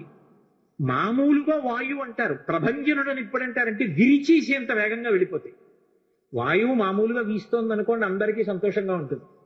అదే వాయువు ఏ పెను తుఫానో వచ్చినప్పుడు వీచినట్టుగా విపరీత వేగంతో వీచిందనుకోండి, ఎదురుగుండా ఉన్న వస్తువు గిరి కింద పడిపోతుంది. కర్ర కానివ్వండి, చెట్టు కానివ్వండి, స్తంభం కానివ్వండి.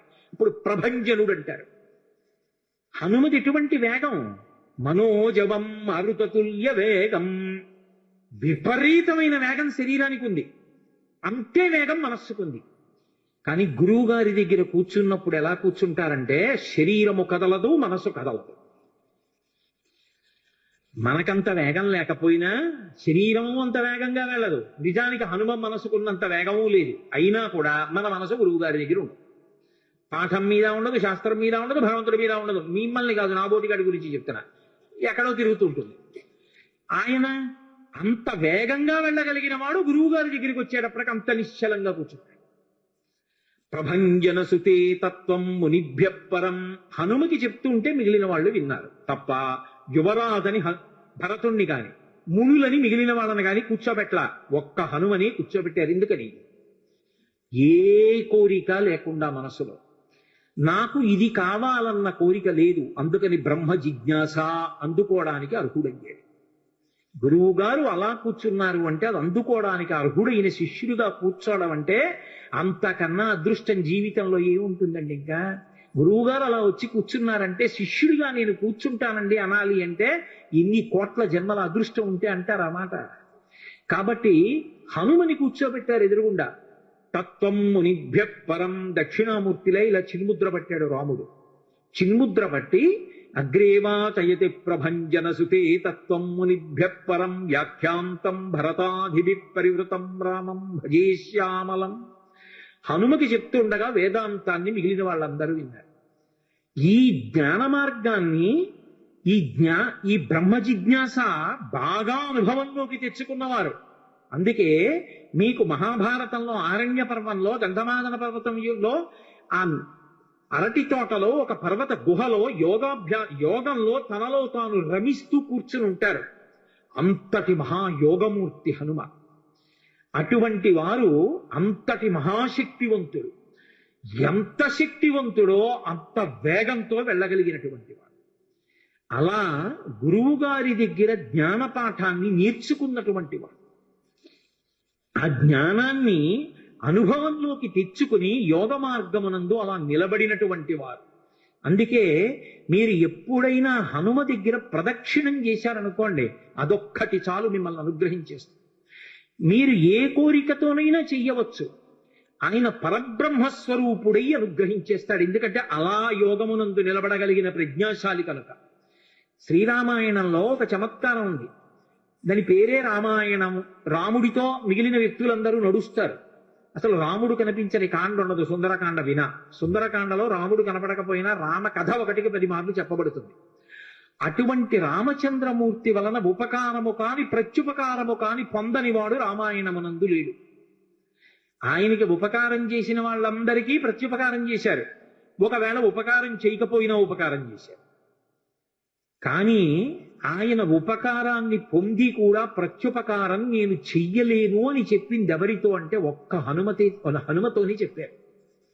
రామాయణ పరిసమాప్తి సమయంలో హనుమని దగ్గరికి పిలిచి గట్టిగా కౌగిలించుకుని ఒక మాట అన్నారు.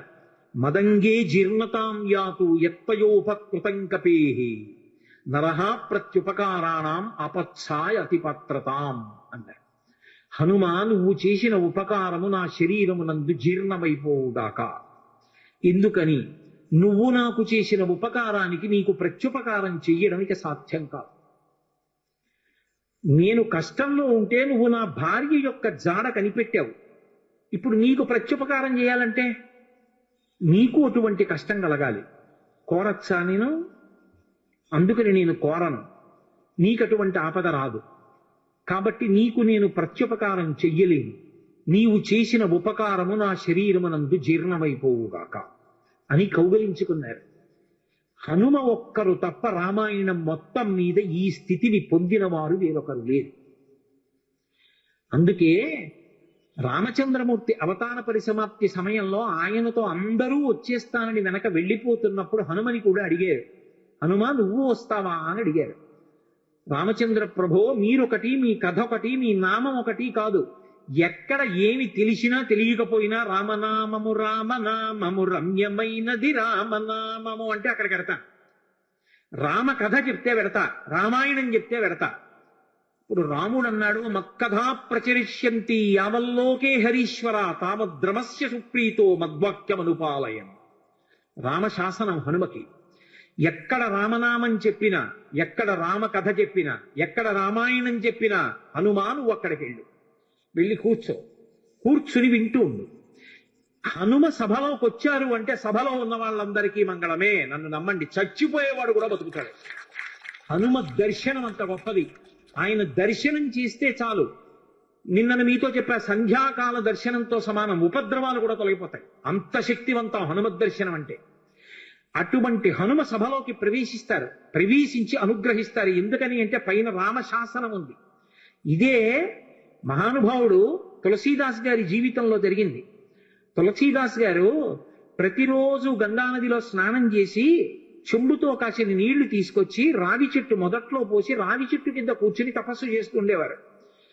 ఆ రావి చెట్టు మొదట్లో గంగ నీళ్లు పోస్తుంటే గంగాజలం తగిలిందో ఏమో ఒక బ్రహ్మరాక్షసుడు పైనుంచి కిందకి దిగాడు. బ్రహ్మరాక్షసుడంటే ఎవరు అనుకుంటారేమో, వేదం చదువుకుని కూడా దొంగతనాలు లాంటివి చేసి బ్రతికిన వాళ్ళు బ్రహ్మరాక్షసులు అవుతారు.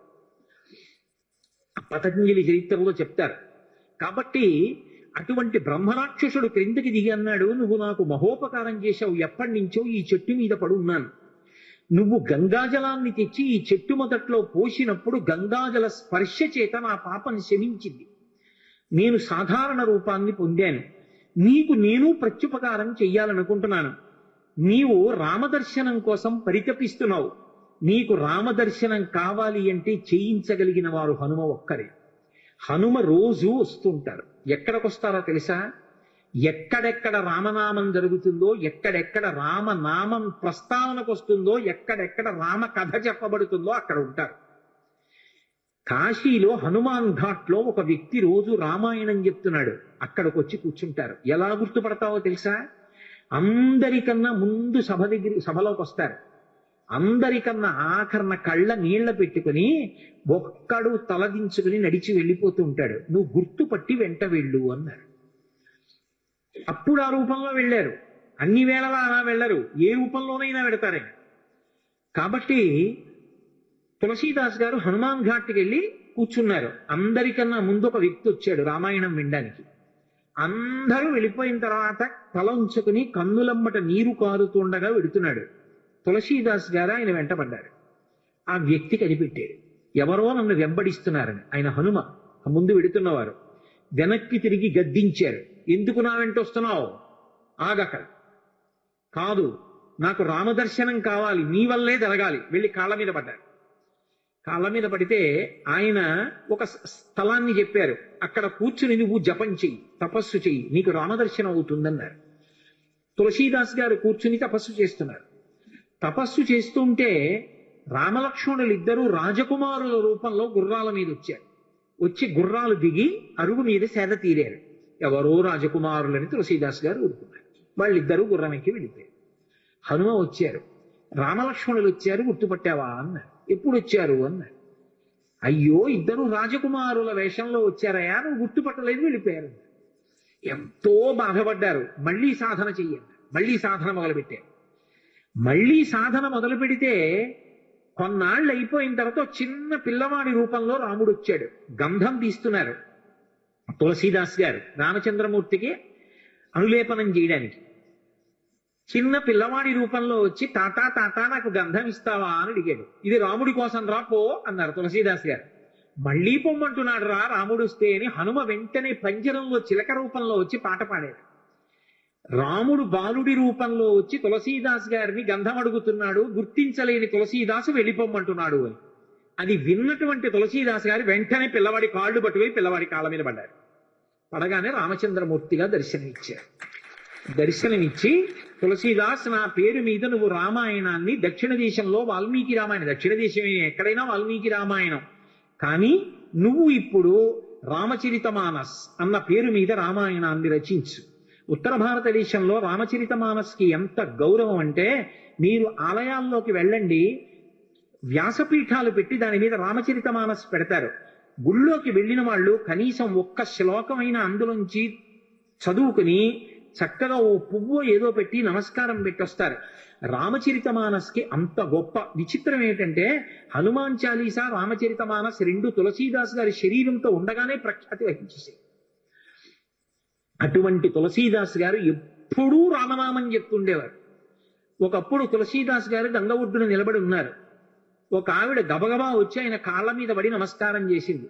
ఎప్పుడూ అలవాటు మీద తులసీదాస్ గారు దీర్ఘసుమంగళీభవ అన్నారు. అయ్యా, నన్ను దీర్ఘసుమంగళీభవ అంటున్నారు, నా భర్త మరణించాడు, అదిగో చితి మీద పడుకోబెడుతున్నారు దహన సంస్కారానికి, నీ నోట వంట వచ్చిన మాట అబద్ధం కాకూడదు అందావిడ. నా నోట రావడం ఏమిటమ్మా, రాముడు పలికించాడు. ఆయన వెంటనే అక్కడికి వెళ్ళి ఆ కమండలంలో నీళ్లు తీసి ఆ శవం మీద తల్లి రామనామం చెప్పారు. చటుక్కున లేచి కూర్చున్నాడు. ఇది చూశారు పాదుషా యొక్క గూఢచారులు ఆ గంగా తీరంలో తిరుగుతూ.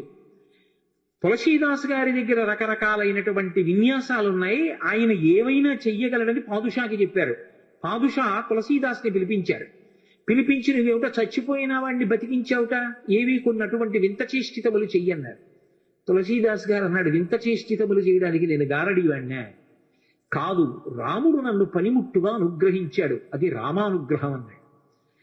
అంటే నేను చెప్పిన మాట పాటించట్లేదు కాబట్టి కొరడాలతో కొట్టండి అన్నాడు. అంటే అప్పుడు హనుమాన్ చాలీసా చేశారు తులసీదాస్ గారు.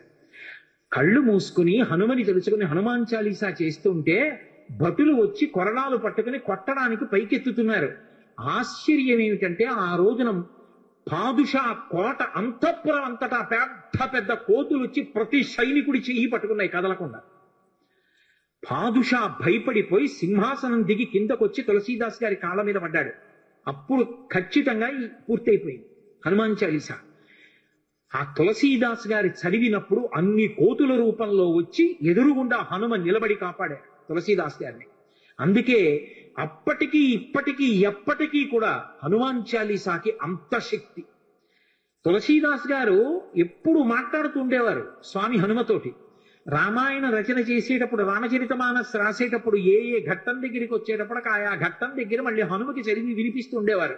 హనుమ అంతా చదివి సరేనంటుండేవారు. అబ్బో ఎన్ని చమత్కారాలు వాళ్ళిద్దరి మధ్యలో, ఎన్ని విశేషాలు జరిగాయో తులసీదాస్ గారికి హనుమకి. అంతటి గొప్ప అనుబంధం. అందుకే హనుమ గురించి తులసీదాస్ గారు ఏవి చెప్పారో అవన్నీ కూడా అద్భుతమైనటువంటి విషయాలు. రామచరితమానస్ అంత గొప్ప గ్రంథం. తులసీదాస్ గారిని అనుగ్రహించారు మహానుభావుడు. స్వామి హనుమ అనేకమైనటువంటి అవతారాల్లో ఈ లోకంలో వచ్చి ఎందరినో అనుగ్రహించారు. వారు వచ్చినటువంటి అవతారములు ఎన్నో ఉన్నాయి. అందులో సమర్థ రామదాసు గారిగా వచ్చారు ఒకప్పుడు. నారాయణ అన్నది ఆయన యొక్క అసలు పేరు. ఆ పిల్లవాడికి తల్లిదండ్రులు పెట్టిన పేరు. కానీ ఆ పిల్లవాడు విశేషమైనటువంటి రామభక్తి తత్పరుడు అయ్యాడు. పెళ్లి నిశ్చయం చేశారు. పిల్లవాడిని పెళ్లిపీటల మీద కూర్చోబెట్టారు. పురోహితుడు ఇక జీలకర్ర బెల్లం పెట్టించడం కోసమని సుముహూర్త సావధాన సులగ్నే సావధాన అంటున్నాడు. పెళ్లి కొడుక్కి ఇంకోలా వినపడింది, సావధాన సావధాన. ఇలాగే అందరూ గృహస్థాశ్రమంలోకి వెళ్ళిపోతున్నారు, లంపటంలోకి వెళ్ళిపోతున్నావు. ఇక నిన్ను నువ్వు ఉద్ధరించుకోలేవు. నా మాట విను, ఇప్పటికైనా మించిపోయింది లేదు, ఇంకా సుముహూర్తం రాలేదు, తొందరపడు అన్నట్టుగా వినపడింది. సావధాన సావధాన అన్నది జాగ్రత్త పడు అన్నట్టు వినపడింది ఆ నారాయణ అన్న పిల్లవాడికి. అంతే హనుమ యొక్క అనుగ్రహం ఆవేశించింది. హనుమదవతారం అంటారు సమర్థ రామదాస్ గారు. ఒక్కసారి పెళ్లి మంటపంలోంచి 10 దూకులు దూకి వెళ్ళిపోయారు. వెళ్ళిపోయి గోదావరిలో దూకేశారు. దూకేసి గోదావరి నదినంతటినీ కూడా ఈది ఆవలిగొడ్డుకు వెళ్ళిపోయి 10 రోజులు ఆగకుండా నడిచి వెళ్ళిపోయారు అరణ్యంలో. వెళ్ళిపోయి గోదావరి నందిని అనేటటువంటి 2 నదుల యొక్క సంగమ స్థానంలో కూర్చుని నిరంతర రామధ్యానం చేస్తుండేవారు. అంత రామధ్యానం చేసి రామదాసు అని పేరు పొందారు. ఒకప్పుడు బదరీ వెళ్ళారు వారు. బదరీ వెళ్ళి ఆనాడు దేశంలో ఉన్నటువంటి అధార్మికమైన విషయాలు చూసి వ్యగ్రత చెంది ఒక జలకూపమునందు శరీర పరిత్యాగం చేస్తానని నిర్ణయించుకున్నారు. రామచంద్రమూర్తి ప్రత్యక్షమయ్యారు. నీ వలన ధర్మం నిలబడాలి, నువ్వు శరీర పరిత్యాగం చేస్తే ఎలా? నువ్వు సమర్థుడవు ధర్మం నిలబెట్టడానికి. నీ వలన ఒక వ్యక్తి ధర్మాన్ని నిలబెట్టేవాడు తయారవుతాడు. అందుకే సమర్థ రామదాస్ అన్న పేరుతో లోకంలో వ్యవహరించమన్నారు. సమర్థ రామదాస్ అని పేరు మార్చుకుని హిమాలయ పర్వతాల నుంచి వస్తుంటే ఆయనకి హనుమత్ సాక్షాత్కారమైంది.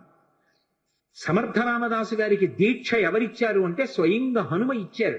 ఆయనకి జపమాల, కమండలం, అలాగే కృష్ణాజినం, ఆ దీక్షా వస్త్రాలు, వీటన్నిటినీ కూడా స్వామి హనుమయే అనుగ్రహించారు. ధర్మ సంస్థాపన కోసమని సమర్థ రామదాసు గారు కోదండాన్ని బాణాన్ని పట్టుకు తిరుగుతుండేవారు. ఒకప్పుడు ఆయన వేదాంత బోధ చేస్తుంటే గోదావరి తీరంలో కొంతమంది బ్రాహ్మణులు వచ్చి ఆయన్ని విమర్శించారు. నువ్వేమో వేదాంత బోధ, పట్టుకున్నది ధనస్సా, చేతిలో బాణమా, ఈ వేదాంతం సత్యమా, ధనస్సు బాణం సత్యమా? వేదాంతం చెప్పేవాడికి ధనస్సు బాణం ఎందుకురా? బహుశా ఈయనకి బాణం ఎక్కువ పెట్టడం కూడా చేత కాదనుకుంటాను, ఉత్తిన ఎలా పట్టుకు తిరుగుతున్నాడు అన్నారు. వెంటనే ఆయన బాణాన్ని ఎక్కువ పెట్టి ఆకాశంలో ఎగురుతున్నటువంటి పక్షుల గుంపులో ఒక పక్షిని కొట్టారు. ఆ పక్షికి తగిలింది, కింద పడిపోయి ప్రాణం వదిలేసి. మళ్ళీ వెంటనే ఈ బ్రాహ్మణులందరూ అన్నారు, కట్టుకున్నది దీక్షావస్త్రాలు, పక్షిని కొట్టాడు ఏ కారణం లేకుండా, ఇటువంటి వాడికి వేదాంత బోధ చేసే అధికారం ఎక్కడుందన్నారు. వెంటనే ఆయన గోదావరిలో నీళ్లు కమండలంలో ఉన్నాయి, ఆ కమండలంలో నీళ్లు తీసి రామనామం చెప్తూ పక్షి మీద చల్లారు. అది రివ్వున ఆకాశంలోకి ఎగిరిపోయి. సమర్థ, అందుకే ఆయన పేరు ముందు బిరుదువాక్య. ఆయన అఘటనాఘటన సమర్థుడు. అంతటి హనుమదవతారంగా వచ్చి మొత్తం దేశమంతటా కూడా ప్రచారం చేశారు. గుండెల్లో రాముడు, శరీరంలో హనుమ, అది ఆయన నినాదం. అందుకే ప్రతి చోట వ్యాయామ పాఠశాలలు పెట్టారు. వ్యాయామశాలలు పెట్టి అందరూ కూడా వ్యాయామం చేసి మంచి ఆరోగ్యవంతమైన శరీరాన్ని, గుండెల నిండా రామభక్తిని పెంపొందించుకోండి, ధర్మ సంస్థాపన చెయ్యండి. ఊరూరా సమర్థ రామదాసు గారి ప్రబోధమే. అంత గొప్పగా ధర్మవీరుల్ని తయారు చేశారు. అటువంటి సమర్థ రామదాసు గారు ఒకానొకప్పుడు ఛత్రపతి శివాజీ ఇంటికి వెళ్ళారు. వెడితే భిక్ష ఇవ్వాలి కాబట్టి జోలె పట్టారు. శివాజీ వచ్చి ఓ కాగితం చుట్టైన జోలెలో పడేశాడు. రామదాసు గారు తీసి చదివారు. చదివేటప్పటికి తన యావత్ సామ్రాజ్యాన్ని గురువు గారికి అర్పించేస్తున్నాను అని ఉంది. నేను దీక్ష తీసుకున్నవాణ్ణి, నాకెందుకయా, నా ప్రతినిధిగా నువ్వు పరిపాలించు, కానీ రాజ్యాన్ని నాకు ప్రదానం చేశావు కాబట్టి నీ పతాకం మాత్రం కాషాయ వస్త్రంతో ఉండాలని తన కాషాయ వస్త్రాన్ని పతాకంగా ఇచ్చారు. అందుకే ఛత్రపతి శివాజీ పతాకం కాషాయ వస్త్రం. శ్వేతాశ్వం కాషాయ వస్త్రంతో ఆయన తెల్లగుర్రం మీద ఎక్కి కాషాయ పతాకం పట్టుకుని ఎడుతుండేవాడు. అటువంటి మహానుభావుడు. ఒకప్పుడు శివాజీ సమర్థ రామదాసు గారి దర్శనానికి వెళ్ళారు. వెళితే సమర్థ రామదాసు గారు ఆయనకి ప్రసాదం ఇచ్చారు. ఇంటికి వెళ్ళి ఈ ప్రసాదం చూసుకో అన్నారు. ఇంటికి వెళ్ళి విప్పారు. విప్పితే అందులో ఒక మూటలో మట్టి ఉంది, ఒక మూటలో గులకరాళ్ళు ఉన్నాయి, ఒక మూటలో గుర్రపు లద్ది ఉంది, ఒక మూటలో కొబ్బరికాయ. ఇంతటి శివాజీ తెల్లబోయాడు. ఏమిటి ప్రసాదం, ఎందుకు ఇచ్చారు గురువు గారని. మహాతల్లులు ఈ లోకంలో బిడ్డల్ని కన్న తల్లులు భారతదేశంలో ఎంత గొప్ప వాళ్ళని తయారు చేశారో. వెంటనే ఆ తల్లి వచ్చింది, జీజీబాయి వచ్చి ఆవిడంది, సమర్థ రామదాసు గారు ఏదైనా ఇచ్చారు అంటే అది ఉత్తినైపోయేది కాదు. ఎందుకు ఇచ్చారో తెలుసా? మహానుభావుడు ఆయన మట్టి ఇచ్చారు అంటే నువ్వు భూపతివిగా రాజ్య పరిపాలన చెయ్యి ధార్మికంగా అని ఇచ్చారు. ఆయన గులకరాళ్ళు ఇచ్చారు, కొండల మీద కోటలు కట్టమని ఆదేశం. గుర్రపు లద్దెనిచ్చారు అంటే ఆశ్విక దళాలని ఎక్కువగా పెంచుకోమని అర్థం.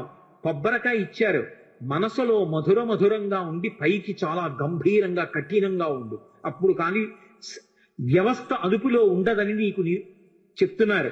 ఈ 4 సందేశాలు నీకు చెప్పడానికి 4 రకాల ప్రసాదం ఇచ్చారని చెప్పారు. సమర్థ రామదాసు గారు చిట్ట చివర రామచంద్రమూర్తి యొక్క నామం చెప్తూ ఆయన రామచంద్రమూర్తి యొక్క మూర్తి పాదముల మీద తలపెట్టి శరీరాన్ని విడిచిపెట్టారు. హనుమయే ఈ దేశంలో ధర్మాన్ని నిలబెట్టడానికి ఒకప్పుడు సమర్థ రామదాసుగా వచ్చారు. ఎందరూ పొందారండి హనుమత్ సాక్షాత్కారం. ద్వైతమతావలంబకులు మహానుభావులు రాఘవేంద్ర స్వామి వారు హనుమ యొక్క సాక్షాత్కారాన్ని పొందారు. ఆయన్ని చిన్నతనంలో వెంకటనాథుడు అని పిలుస్తుండేవారు. ఆయన కటిక పేదరికం అనుభవించారు. శిష్యులందరికీ కూడా వేదాంత పాఠం చెప్పి దొరికినదేదో అది తినేవారు. ఆయన చరిత్ర గురించి చెప్తూ కొన్ని అద్భుతమైన విషయాలు చెప్తారు. మరి భార్య గారికిట ఒక్కటే చీర ఉండేదిట. ఆ చీర సగభాగం కట్టుకునేవారట, సగభాగం తడిపి ఆరేసేవారట. అవతలది ఆరితే ఆ ముక్క కట్టుకుని ఈ ముక్క ఆరేసుకునేవారట ఆవిడ. అయినా సరే దరిద్రాన్ని పక్కన పెట్టి భర్త గారిని అనుగమించినటువంటి మహాపతివ్రత. అటువంటి తల్లి, ఒక్కగానొక్క కొడుకు. శిష్యులకి వేదాంత పాఠం చెప్పి దొరికితే తిందాం, లేకపోతే ఉపవాసం. అటువంటి వారు ఒకసారి ఒక చోటికి శుభకార్యానికి వెడితే ఆయన్ని పిలిచి గంధం తీయమన్నారు వచ్చిన అతిథులందరికీ గంధం పెట్టడానికి. సూక్త పఠనము అని ఒక మాట ఉంది లోకంలో. పరమభక్తితో సూక్తాన్ని పఠిస్తే సూక్తాధిదేవత అనుగ్రహిస్తుంది. ఆయన అగ్ని సూక్తం చదువుతూ గంధం తీశారు. తీస్తే ఆ గంధం అందరూ బొట్టు పెట్టుకున్నారు. ఒళ్ళు మంటలు వచ్చేసింది వచ్చిన అతిథులకి. ఎక్కడది ఈ గంధం, ఎందుకు ఇలా మంటలు వచ్చిందని అడిగారు. ఆ యజమాని అడిగాడు రాఘవేంద్ర స్వామి, ఎందుకు ఇలా మంటలు వస్తున్నప్పటికి ఇంకా వెంకటనాథుడు ఆయన పేరు, ఎందుకు ఇలా మంటలు వచ్చిందని అడిగారు. నేను అగ్ని సూక్త పఠనం చేస్తూ ఈ గంధం తీశాను అన్నారు. ఏమిటి అగ్ని సూక్తం చదువుతూ నువ్వు గంధం తీస్తే ఒళ్ళు మంటలు వచ్చిందా? నువ్వు వరుణ సూక్తం చదివితే చల్లబడుతుందా అన్నారు. చల్లబడుతుందన్నారు. ఏది వరుణ సూక్తంతో తీయన్నారు. ఆయన వరుణ సూక్తం చదువుతూ గంధం తీశారు. ఆ గంధం పెట్టుకుంటే అందరికీ ఒళ్ళు చల్లగా అయితే. అంతటి మహానుభావుడు సుధీంద్ర స్వాముల వారిని వారి గురువు గారి ఆజ్ఞ మేరకి అకస్మాత్తుగా వారు సన్యాసాశ్రమం తీసుకుని రాఘవేంద్రుడు అన్న పేరుతో ఆ ద్వైత మఠాధిపతులు అయ్యారు. వారు మన ఆంధ్రదేశంలో మంత్రాలయం దగ్గరే హనుమ గురించి జపం చేస్తే పంచముఖాలతో ఆంజనేయ స్వామి ఆయనకి ప్రత్యక్షం అయ్యారు. పంచముఖ ఆంజనేయ స్వామిని ఉపాసన చేసిన మహాపురుషుడు. ప్రహ్లాదుడి యొక్క అంశలో వచ్చాడు అంటారు రాఘవేంద్ర స్వామి. ఎంతమంది హనుమత్ సాక్షాత్కారం పొందారండి. అంతటి మహానుభావుడు. అటువంటి హనుమ లోకంలో ఎవరికి ఏది ఇవ్వలేనిదన్నది లేదు. ఆయన ఎవరికి ఏ కోర్కె ఉండనివ్వండి, కోర్కె ఉండకుండా ఉండడం అన్నది సాధ్యం కాదు. కోర్కె ఉంటుంది కానీ అది ధార్మికమై ఉండాలి. ధార్మికమైన కోర్కె అయి ఉంటే కోర్కె కానిది. ఆ మాట మీరు బాగా అర్థం చేసుకోవాలి. నాకు పెళ్ళవ్వాలి అని ఒక పురుషుడో స్త్రీయో అనుకున్నారు అనుకోండి, తప్పు కాదు. ఎందుకంటే పెళ్లి చేసుకోవాలి. నాకు కొడుకు పుట్టాలి, కూతురు పుట్టాలి, అది తప్పు కాదు. ఆ కోరిక ఉండాలి. నేను ఒకళ్ళ దగ్గర చెయ్యి చాపకుండా అన్నం తినాలి, తప్పు కాదు, అన్నం తినాలి. అలాగే నేను అనాయాసంగా శరీరం విడిచిపెట్టేయాలి, తప్పు కాదు, ఆ కోరిక ఉండాలి మనిషికి. ఏ కోరికలు ఉండి తీరాలో అవి పండితే నువ్వు పండుతావో అటువంటి కోరి కూడా కోరని వాడే అవుతాడు. అటువంటి కోరికలు ఉండాలి. ఆ కోరిక తీరకపోతే లోకంలో చాలా సులువైనటువంటి మార్గాన్ని పరాశర సంహిత చెప్పింది. పరాశర మహర్షి నిన్న మీతో మనవి చేసి ఉన్నాను, హనుమకి సంబంధించినటువంటి ఉపాసన రహస్యములనన్నిటినీ క్రోడీకరించి మనకి సంహితా రూపంలో ఇచ్చారు. అందులో చెప్పారు శ్లోక రూప మంత్రం. అది మంత్రం అయితే మళ్ళీ అందరూ చెప్పడానికి సావకాశం కలగచ్చు, కలగకపోవచ్చు, ఎందుకంటే స్వరభేదం ఉంటుంది. కానీ అది శ్లోక రూప మంత్రం. అందుకే తప్పు చెప్పకుండా చెప్తే చాలు. హనుమకి ప్రదక్షిణం చేస్తూ నిశ్శబ్దంగా మాట్లాడకుండా ఆంజనేయం మహావీరం బ్రహ్మ విష్ణు శివాత్మకం తరుణార్క ప్రభం శాంతం ఆంజనేయం నమామ్యహం, ఈ శ్లోకం చెప్తూ హనుమకి 108 మాటలు ప్రదక్షిణం చేసి వక్కలతో కాని, పువ్వులతో కాని, అక్షతలతో కాని మాత్రమే లెక్క పెట్టాలి. కాగితం మీద గుచ్చడం, పెన్నుతో కొట్టడం అలా చేయకూడదు. వక్కలు 108 ఓ డబ్బాలో పట్టుకెళ్ళి, ఖాళీ డబ్బా పట్టుకెళ్ళి ఈ ఒక ప్రదక్షిణం చేసినప్పుడు మళ్ళీ స్వామి దగ్గరికి రాగానే నిలబడి ఈ శ్లోకం చెప్పడం. ఆంజనేయం మహావీరం బ్రహ్మ విష్ణు శివాత్మకం తరుణార్క ప్రభం శాంతం రామదూతం నమామ్యహం అండం. ఆ వక్క తీసి పక్క డబ్బాలో వేయడం. 108 ఇందులో వక్కలు అందులోకి వచ్చాయంటే 108 ప్రదక్షిణాలు అయిపోయాయి. మళ్ళీ వక్కల డబ్బా పట్టుకుని ఇంటికి వెళ్ళిపోయి హనుమ యొక్క ప్రదక్షిణముల చేత ఆయన అనుగ్రహంతో ఎటువంటి కోర్కెలను కూడా ఆయన తీర్చగలిగిన శక్తి కలిగిన వాడు అని అనుభవించిన పెద్దలు చెప్పిన మాట. అలాగే అకస్మాత్తుగా విపరీతమైనటువంటి రోగం ఏదైనా శరీరానికి ఏర్పడి భయం కలిగితే హనుమానంజనాసు నో వాయుపుత్రో మహాబల అకస్మాతా గతోత్పాతం నాశయాసు నమోస్తుతే, ఆ శ్లోకం చెప్పాలి. అకస్మాత్తుగా రోగం వచ్చింది, స్వామి నన్ను కాపాడండి, ఈ శ్లోకం చెప్పి ఆయనకి ప్రదక్షిణాలు చెయ్యాలి. హనుమ ప్రదక్షిణముల చేత విశేషమైనటువంటి తృప్తిని పొందుతారు. అటువంటి హనుమకి ప్రదక్షిణాలు చేస్తూ, ప్రదక్షిణం అంటే గబగబ నడవకూడదు, అడుగుల చప్పుడు వినపడకుండా నడవాలి. అలా నడుస్తూ ప్రదక్షిణం చేసి ఈ 2 శ్లోకాలని అవసరాన్ని పట్టి అనుసంధానం చేయడం నేర్చుకుంటే ఆయన అనుగ్రహంతో రోగాన్ని నివారణ చెయ్యగలిగిన వైద్యుడు దొరుకుతాడు అని దాని అర్థం. ఆయన అనుగ్రహంతో రోగం పోతుంది. 2, ఆయన అనుగ్రహంతో ఎటువంటివైనా, అంటే నా ఉద్దేశం గొంతెమ్మ కోరికలు అని కాదు, నేను అమెరికా అధ్యక్షుడిని అయిపోవాలి అన్న కోరిక కాదు. ధార్మికమైన కోరికలు ఏవి ఉంటాయో వాటిని హనుమ తప్పకుండా అనుగ్రహించి తీరుతారు. అది పెద్దలు చెప్పిన మాట, నేను చెప్తున్న మాట కాదు. అందుకే అంతటి మహానుభావుడైన అటువంటి హనుమ చాలా తొందరగా ప్రీతి పొందేది దేనికి అంటే రామనామం చెప్పడం చేత. మీరు రోజు రామనామం వ్రాయడం అలవాటు చేసుకున్న, రామనామాన్ని కీర్తించిన, రామనామం పలికిన పరమ ప్రసన్నుడైపోతాడు. మరి ఈ మాట నేను చెప్పినప్పుడు రామనామం చెయ్యొద్దు మనం? ఇవాళ ఉపన్యాసం పూర్తి చేసేటప్పుడు కూడా ఒక్కసారి రామనామం చేసి ఇవాళ ఉపన్యాసాన్ని పూర్తి చేస్తాను, మళ్ళీ రేపు సాయంకాలం 6:30 కలుసుకున్నప్పుడు మళ్ళీ ఉపన్యాసాన్ని కొనసాగిస్తాను. కాబట్టి నేను మకుటాన్ని అంటాను, మీ అందరూ, నేను చరణాన్ని అంటాను, మీ అందరూ మకుటాన్ని అనండి. మకుటం అంటే రామనామము రామనామము రమ్యమైనది రామనామము, 3 మాటలు రామనామాన్ని పలికినట్టు అవుతుంది. నేను చరణం చెప్తుంటాను, మీరు అనండి చక్కగా. నారదాది మహామునీంద్రులు నమ్మినది శ్రీరామనామము,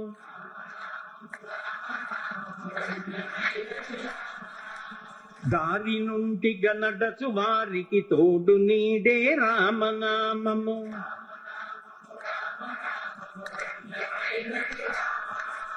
కోరి కొలచిన వారికెల్లను కొంగు బంగారు రామనామము,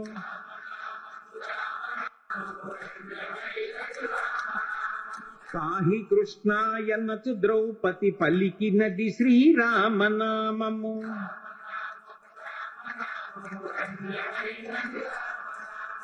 ఆలు బిడ్డల సౌఖ్యము కన్నను అధికమైనది రామనామము,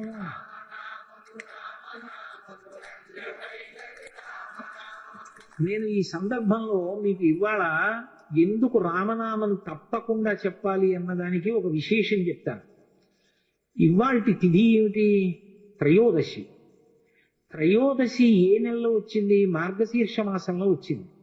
మార్గశీర్ష మాసం శుక్లపక్షంలో త్రయోదశితో కూడుకున్నటువంటి తిథి. ఈ త్రయోదశి తిథికి హనుమకి చాలా దగ్గర సంబంధం. త్రయోదశి నాడే సీతమ్మ దర్శనమైంది హనుమకంటారు. రెండోది, త్రయోదశికి అంత శక్తి, హనుమతో సంబంధం ఎందుకు వచ్చాయో తెలుసా? దానికి ఒక పెద్ద కారణం ఉంది.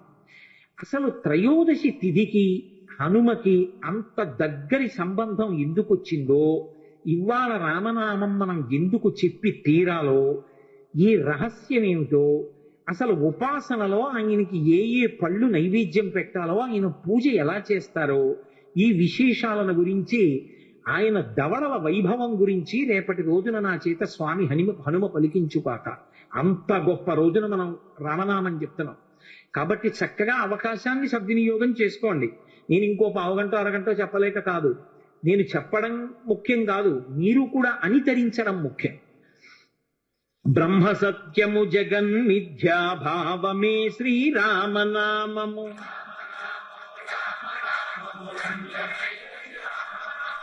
భక్తితో భజించు వారికి ముక్తి నొసగును రామనామము.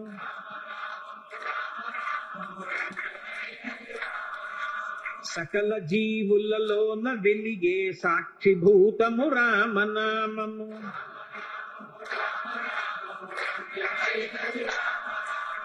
ఆంజనేయుని వంటి భక్తులకాశ్రయము శ్రీరామనామము.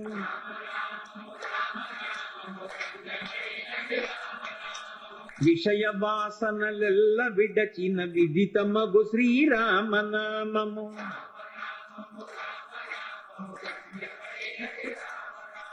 నీరుగిరి శిఖరాగ్రమందున మెరయుచున్నది రామనామము.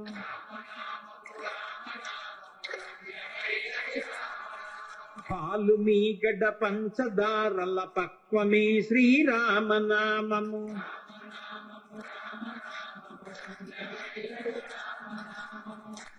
ఇంతమంది ఉన్నారు, మీ కంఠాలకి హనుమ ఎంత ప్రీతి చెందాలండి అవతల వైపు నుంచి.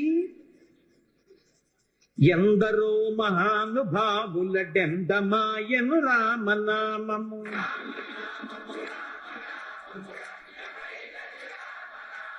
ఘాత వ్రాసిన వ్రాత తుడి చెడి దైవమే శ్రీరామనామము.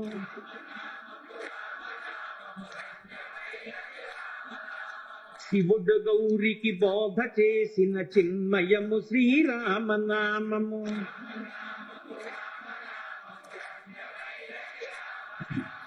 జానకీ హృత్కమల మందున అలరుచున్నది రామనామము.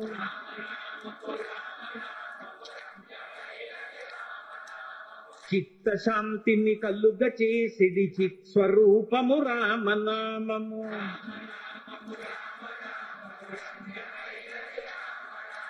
బ్రహ్మపుత్రక రాజ్య వీణా పక్షమైనది రామనామము.